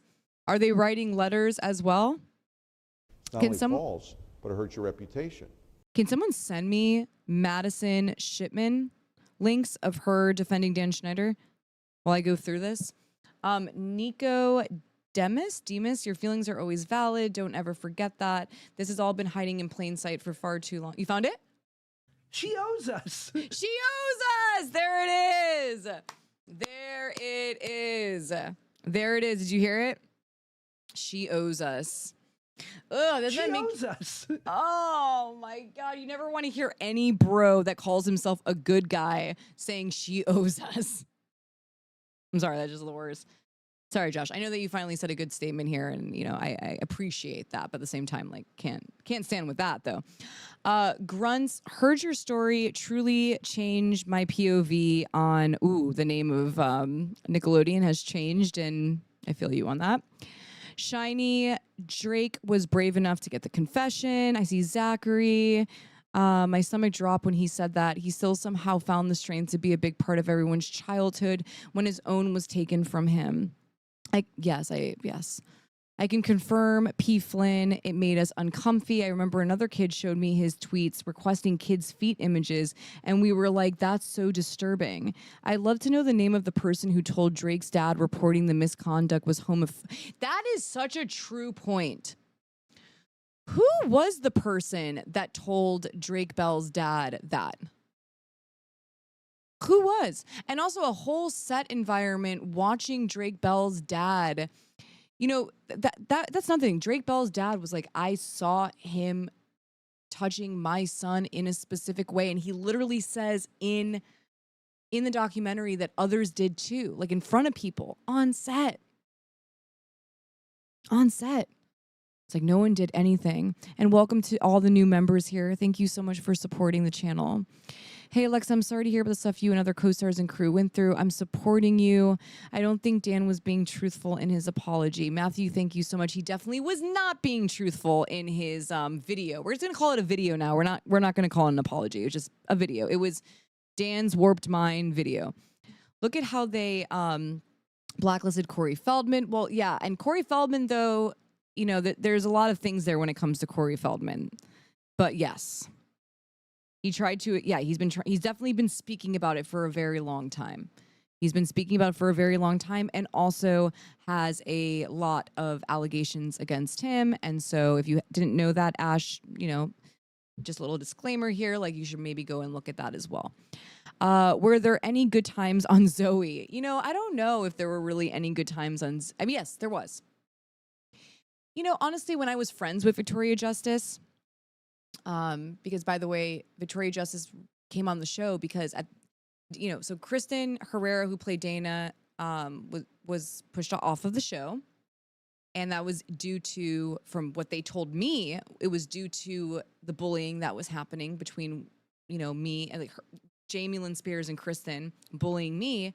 Fast forward when they wrote the new character Lola, they invited me to the network call for the new character Lola. And so it was a bunch of young girls, you know, having the final call for Lola. And they made me feel like I was being incorporated into the decision making. And while we were on our way there, Victoria Justice's mom called my uncle. And I guess my uncle dated Victoria Justice's mom. That's how far back we go.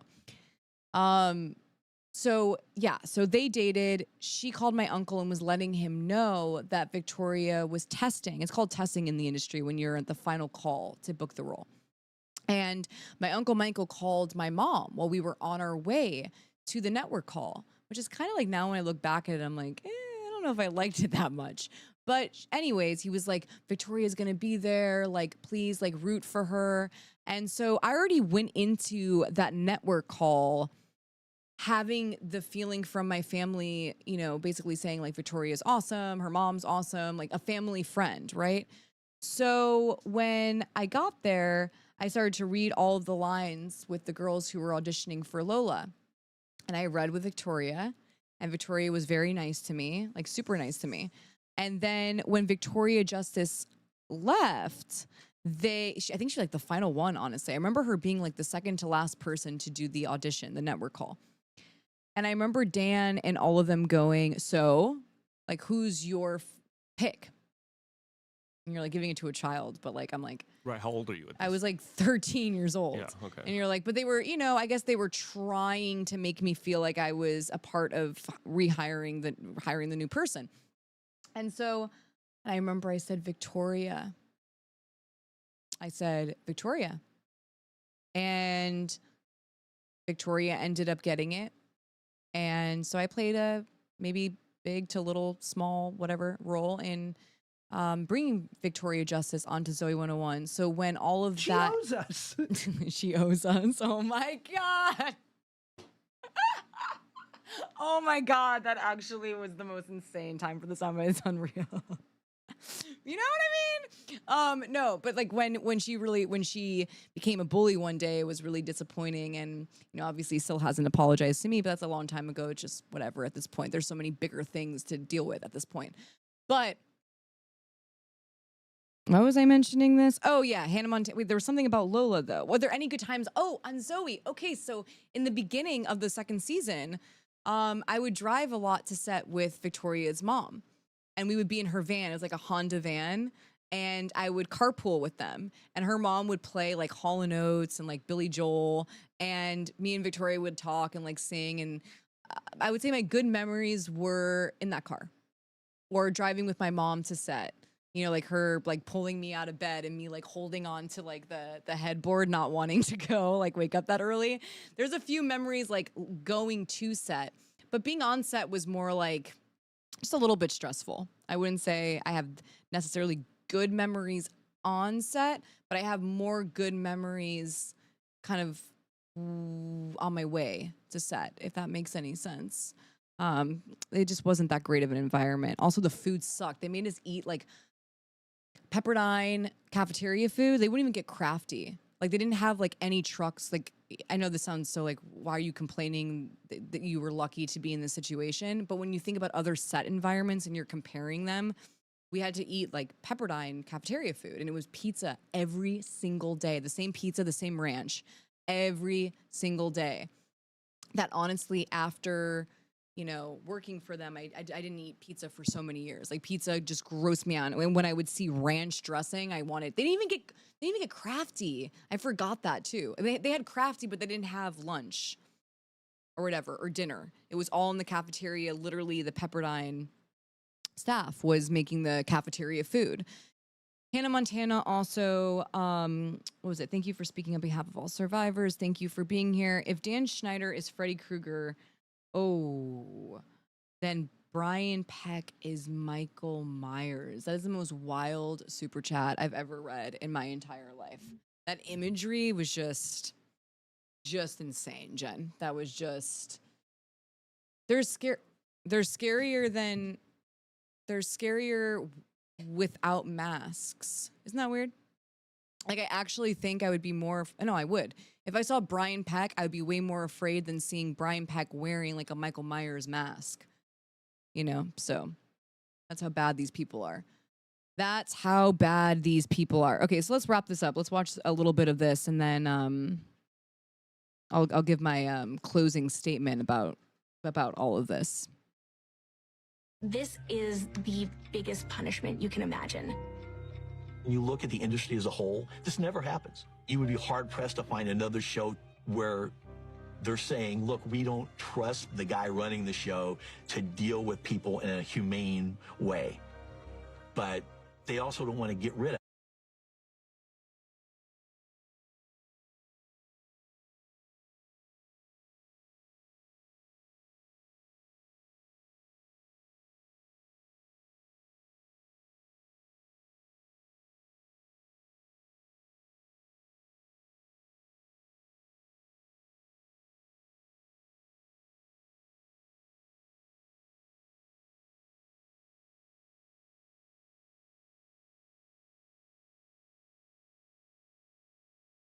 Actually, the second hand.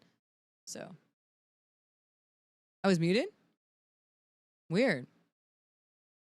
Oh, it's okay. Did I hit it? Was that me? Oh, okay. Oh, wait, no one heard that. Basically, I was saying that I didn't notice it the first time that he said that it wasn't that common, you know, people acting the ways in which Dan Schneider behaved. And I just said, listen, that's not true. There are many people like Dan Schneider within the entertainment industry for decades long, acting very similarly to Dan Schneider. And some of them, you know, literally as bad, sometimes maybe even worse, right? And so when I heard that statement, I was like, that's not necessarily true. I have sadly met many individuals like Dan Schneider and sadly have had to work under them. And I can count them past this hand. And that's just my little tiny resume, right? Working in this industry. So I can't imagine how many more there are. How many more there are. Right. he creates hits. There's money to be made. Dan Schneider can get away with it because he's Dan Schneider. And powerful people in the entertainment space will make allowances for anybody who is successful. Until something happens that you cannot ignore. Yeah, I don't even know if it's like something happens that you cannot ignore. I think that's not necessarily the truth. I think, well, maybe she's referring to the Me Too movement, but I really think that a lot of Dan Schneider's demise or his downfall or whatever you want to call it, uncovering, really happened after the Me Too movement. And, you know, not because the industries all of a sudden cared, they cared about the liability issue of it. That's honestly what happened. And when they saw these lawsuits happening where, you know, these companies were being sued, being called out, for being complicit, for allowing this type of behavior to happen. That's when they really started to care about Dan Schneider's toxic work environment. That's it. I don't think Nickelodeon honestly cared for any other reason.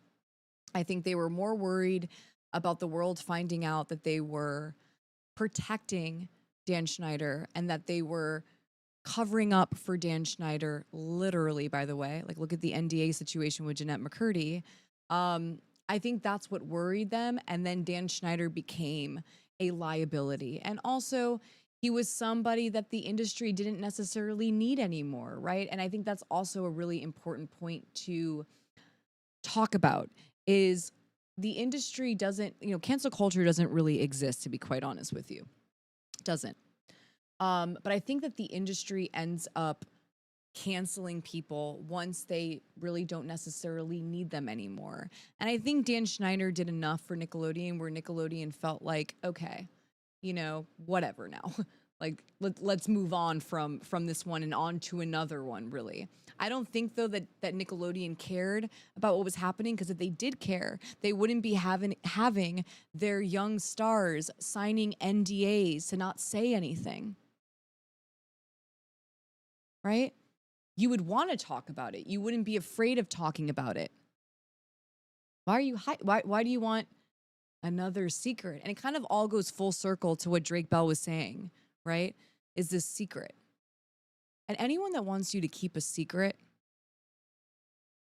depending on, like, let's say it's a survivor and they're coming forward to you and they're like, listen, I don't want you to talk about this with anyone. Like, I want to talk to you first. Then, okay, you're like, I understand to respect a survivor's personal story and not to tell anyone.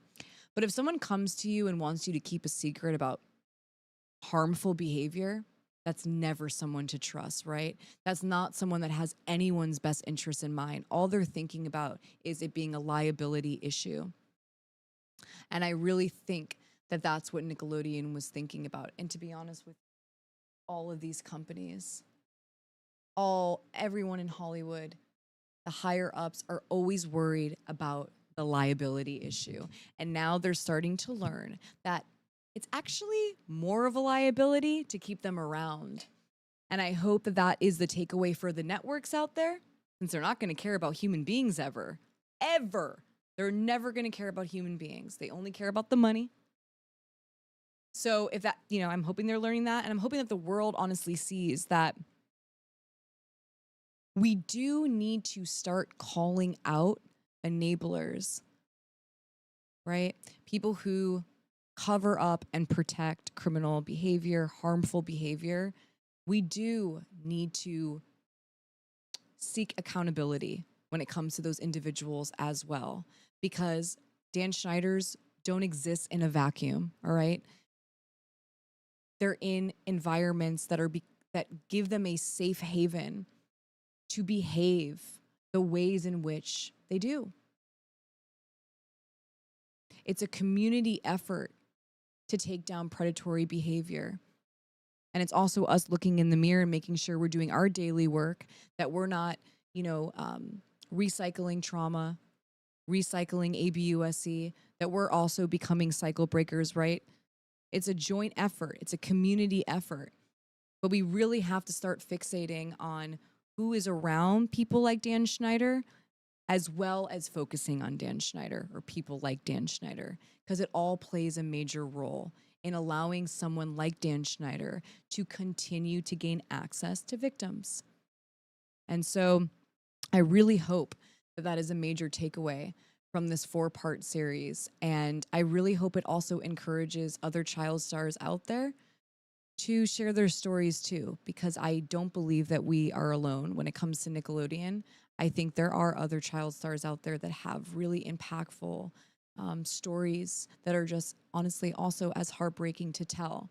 And I hope that they feel now that they have their own safe haven, but their own safe environment to do so, and that the world is listening and the world does care and the world does want to see children safe, adults safe too.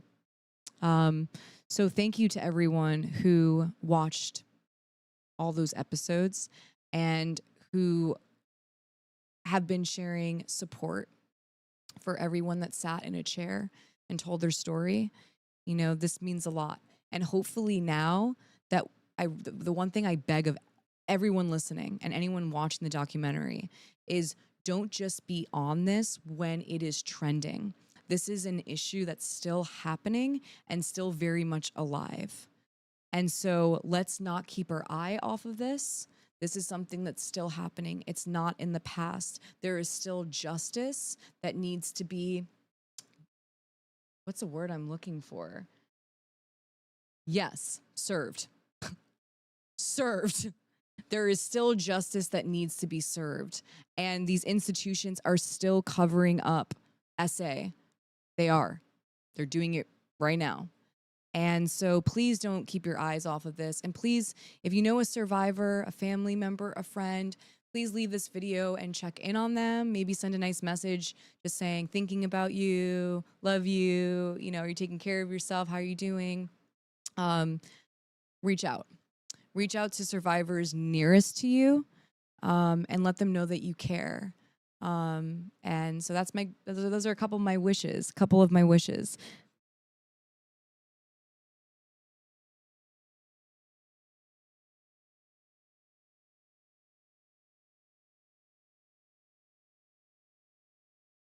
Do you want me to see it? Wait, I guess my husband keeps sending something. Oh, it's just Abby Wilde. Oh, right, the Abby Wilde thing. I guess these are the people. I don't know these people's names anymore. Okay, what is this? Abby Wilde. Oh, shit. Wait, Abby Wilde. Every now and then, a thread pops on Ask Reddit that invites users to share their hometown scandal. Wait, what is this? What is this? 9% of answers are about a teacher or a football coach or a youth pastor or some other trusted adult who turned out to have a dark side. Thread. I always think about how for every authority figure that turned out badly, there are probably kids who trusted them, who felt safe with them, who valued their opinion and their advocacy, who had important experiences and learned valuable lessons because of that person. Those kids get to go the rest of their lives knowing that something that was once light and shining and happy in their memory is now something they can't think of without suspicion. Wait, is this person defending Dan Schneider? I don't really see that here. Did they on some level know? Were they complicit? Were they ABUSED?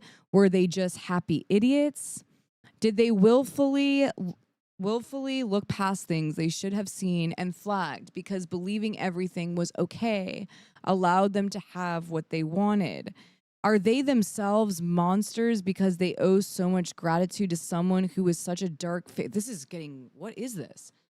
This is way too many questions, by the way. Sorry, no offense, Abby, but like, these are a lot of questions. Are they allowed to love their memories anymore, or should all of that time be stricken from the record? Why don't you just think about this honestly alone for a minute?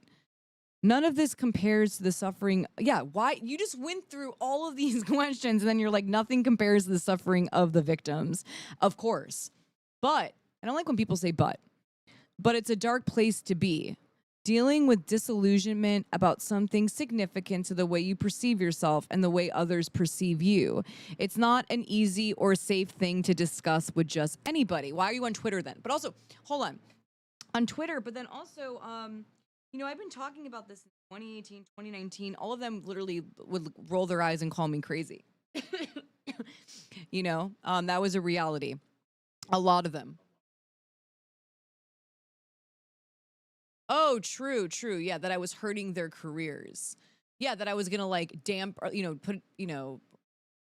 stain their careers essentially. And I was not ever reached out to be heard. And I was just kind of the outcast or the person obviously on the outside constantly. So her having to process this, I get it. Oh, my brain's melting now. Process this, but at the same time, I'm like, literally not the time. Like, just say, I support everybody who came forward for now. And then you can get into all these questions to God But like right now, my brain's melting that I'm actually not being Abby. I'm wishing you the best, but at the same time, I'm just like, this is a lot. To read all of this as somebody who is literally processing like actual harm from the person and the whole world knowing, I just wish you kind of went straight to that you support kind of like more Josh Peck.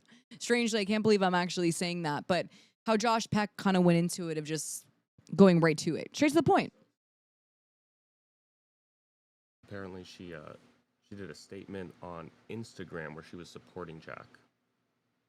Oh, supporting Jack, not yeah. Dan. Yeah, so I think. Oh, I think okay. that's why So people someone brought her was up saying, earlier. oh, okay. So this is what happened 3 hours ago. I thought it was going to get to her like supporting Dan at some point. Oh, she supported Jack. Well, yeah, you know what though? I'm going to say something. Sorry, I'm feeling a little fiery. Spicy? All of a sudden. I'm feeling a little spicy all of a sudden. You know why you support Jack, Abby? Because there's a fucking 4-part series documentary on HBO where the whole world supports Jack. You guys didn't support anyone before this point. Now it's popular opinion. And that's why. And that's another thing that I really hope that people leave this documentary understanding is do please, for the love of God, support survivors, even if everyone else is against them or if not believing them or not supporting them. Don't wait for somebody to support a survivor. Be the person supporting the survivor. Be the person supporting somebody that says that they were harmed. Please, for the love of God. I actually don't even, that pissed me off a little bit. I didn't even like that. You support Jack now because of the documentary. If Jack made that TikTok video, you guys were all with Dan Schneider in 2019 after I fucking came forward about Dan Schneider, by the way. And you guys all hung out with him, laughing, drinking, eating dinner. I just got so angry. I lost it. I'm like, my brain's melting. It's 4:30 and I just lost it. Literally, I had to watch all of you, laughing, hanging out with Dan Schneider, wanting the reboot, kissing up to someone for your career. Get real. Get real. People who came forward before this documentary, like others, they weren't supported. Matthew Underwood, for example, was literally sending letters around saying that Dan Schneider was innocent and calling anyone who went up against him a QAnon and literally discredited my story and said that I was problematic. He literally called me crazy, like something like that in the email. I got to go back to it. It's been so many months now. But there's a video where I had to read Matthew Underwood discrediting my story and saying that I was a liar. Oh, now you support Jack. I'm glad you support Jack, and I think you should continue to support Jack. But I feel a certain way because of how you all treated people who came forward before this documentary, and I find it to be disappointing and a little bit hurtful. And I hope that you learn this lesson, that when someone is coming forward about ABUSE, they're doing it because they want to make sure people are safe. They're doing it so that no one else ever gets hurt the same way that they did. And that wasn't how I was personally treated. And so it a little bums me out. Thank you for respecting our privacy during this time. I'd invite anyone who's interested to direct their attention instead to those who have chosen to share their stories, fine, which are more than enough tragedy for us all and which deserves our full attention. Thanks, Abby. Nice to read it on Twitter. Weren't you guys all hang? I'm sorry, I'm like, but I'm glad that you're supporting now, and I can only be grateful, right? We're always told survivors, well, now that they are supportive, be grateful. And you're like, but I'm a little pissed still. But I'm a little not down, you know what I mean? It's like, but I appreciate, and I'm kind of like, don't like it at the same time. But, you know, sometimes two things can exist, you know, at the same time. People. What I just want to see what anyone's saying here. So blah, blah, blah, disingenuous. That's what it is. I hope they think about others who were victims. I just want to see people start supporting survivors when they stand by themselves for once. just listen to them. Reach out even and be like, hey, I heard you said this. Like, should I be worried? Like, wait, what's happening? You know? But no, you know, it takes these documentaries, these books, and all of these things to get people to really take Survivor seriously sometimes. And it's very, very upsetting and disappointing. Like, just very disappointing. And I guess there's an Instagram post. Let me see if I can find it. Abby. What? Wow, 2.1. Wait, who's Abby? Oh, this is not the same person. Who? Oh, what the hell? Girl, Dan literally said he wasn't charged because they'd have to arrest all Nickelodeon and bluntly admitted it in his interview with Tebow. Invalidating others' experiences is so disgusting. Thanks for proving you're not a girl's girl. Wait, who? Wait, I'm sorry. Oh, this is someone's comment. I was looking for the caption. There was no caption. Oh, okay. Why is it so small? I'm not reading this. You're not even worth my fucking time, Madisyn Shipman. Why is it so small? Jesus. Okay. What is, oh, my brain, and it's 4:30. Many of the comments I have received, who is this? I don't even know who you are. Sorry. Who is Madisyn Shipman? Okay, many of the comments I have received in reference to my support of Dan Schneider really has hurt my heart. Really. The way our society judges someone is disheartening to me. I will always stand up for what's right for me, and my experience is my experience. For all of you haters coming at me for commenting on this platform about my personal experience on the Game Shakers set, and Dan Schneider, oh, she was in Game Shakers, you have just proven that you were never a true supporter of me. What is this? I'm sorry that you live such a miserable... Oh, Madisyn! Not the time. If you spent half the amount of time that took writing whatever, again, this fucking... What is this? I don't even know what this is. Open letter, towards supporting the victims that came forward, but instead you're talking about haters on Instagram, and it's just getting... What is... Wait, okay, haters coming at me, commenting on this platform about my personal experience on the Game Shakers. You've just proven that you were never a true supporter. Miserable life that you have to try to tear someone down to feel better about yourself. Hurt people hurt people. If any of you actually watched the Quiet on Set documentary, then you would hear from Drake Bell himself saying that Dan was the only person there for him after his traumatic experience. I am not in any way, shape, or form discrediting anyone's personal experience of the traumas that they experienced while on set. I'm solely sharing my experience for those of you that are so ignorant. Wow, she is intense. Relax. Dude, the comments are crazy in this. But she has to relax. Like, just, what is this? I'm slowly sharing my experience. For those of you that are so ignorant to know the creators and producers have no hand in payroll, as for the real PDF files that were hired not only by Nickelodeon, but by Disney as well, that is strictly executed and distributed through Nickelodeon Disney World production offices. I have had several former cast and crew members reach out to me since yesterday and said that they completely agree with me. Okay. Due of close-minded trolls. Wow, she is really upset. She's really upset. People are so afraid to stand up for other people. Huh? No. What? Well, there's a reason why. I'm sure all of you can agree that you've been in a situation where you have been the center of gossip, rumors, or bullying, and you wish that you had a friend that would stand up behind you and have your back. Before you judge my character, maybe you should focus on yourself and do a true assessment of your own integrity. I will always live my life with a pure heart and speak up for the people that are in the corner. Well, what is this then? It seems like you're only standing up for yourself here. For the people that are in my corner, and you should too. Kindness and loyalty are free. So where's your kindness and loyalty towards the people that's literally were part of the documentary? Right? Doesn't this feel weird? Like, what is this? Before you judge my character, blah, blah, blah. I always live my life with a pure heart, and I speak up for the people that are in my corner, and you should too. Kindness and loyalty are free, and it's two of my strongest traits. But I love Dan Schneider. For producers that are looking, my brain's melting, you guys, you have to forgive me, I'm just losing at this point. For producers that are looking to create new documentaries about the dangers of kids, network television focus on viable information, like the fact that Brian Peck. Wait, can we go down? Sorry, I can't see the rest of this. Okay, wait. Now she's pissing me off. For producers that are looking to create new documentaries about the dangers of kids' network televisions, focus on viable information. Like the fact that Brian Peck went to jail, then got out 16 months later just to go back to work in children's television.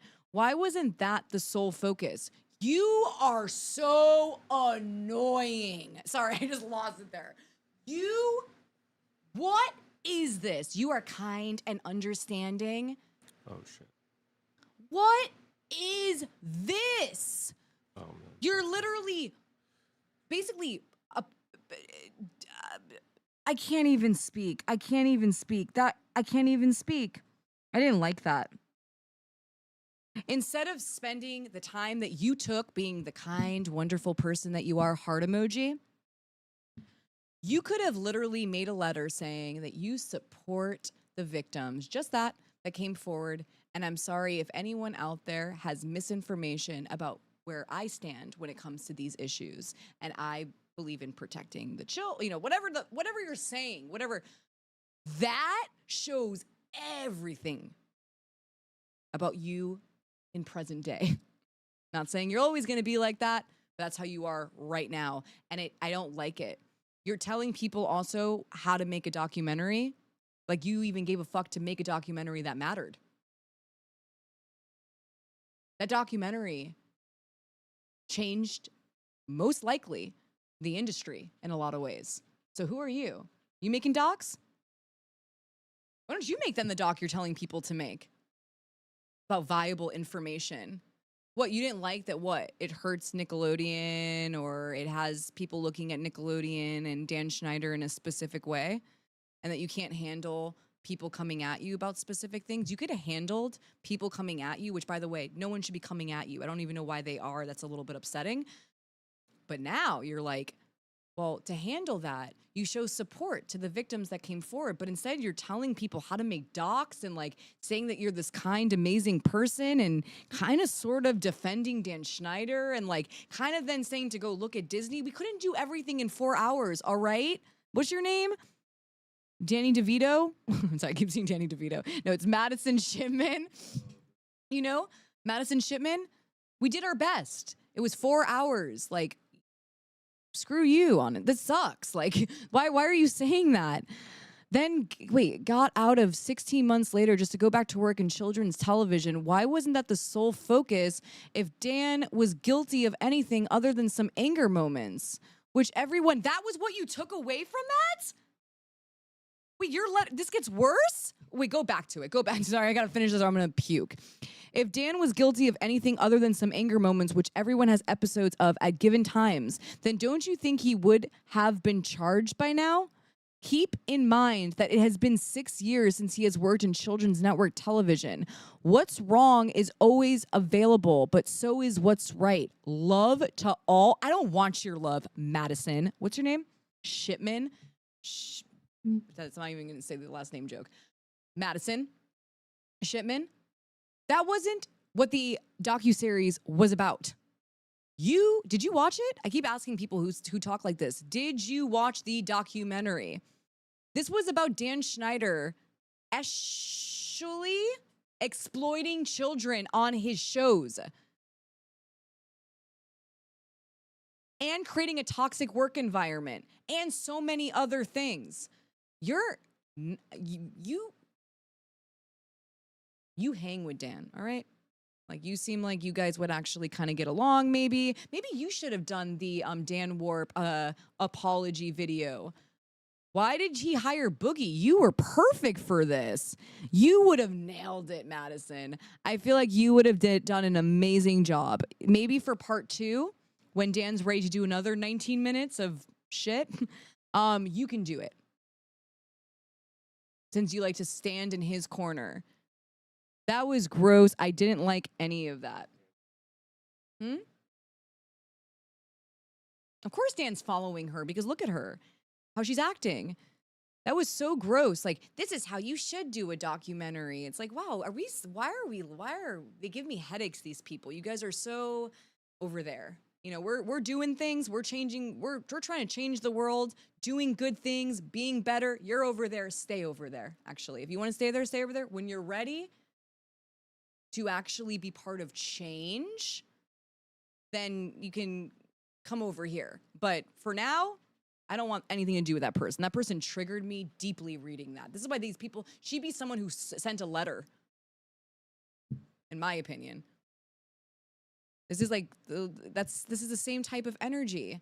For me, it was this and, you know, whatever. So bye, Madisyn. I don't even know who you are. I hope one day that you actually realize what you said there and how deeply triggering and disappointing that was. And, you know, we deserve better allies. We deserve better friends, survivors. And I don't want that in my life. So bye. Thank you, everyone who is here. Thank you for handwritten letter. I saw someone say handwritten. Stephanie R. You're amazing. Handwritten letter. Yeah, she would totally be someone who wrote a handwritten letter. Thank you, everyone, for being here. Thank you for going on this journey. Power to survivors. Thank you, thank you, thank you, thank you. And I will see you all on Tuesday.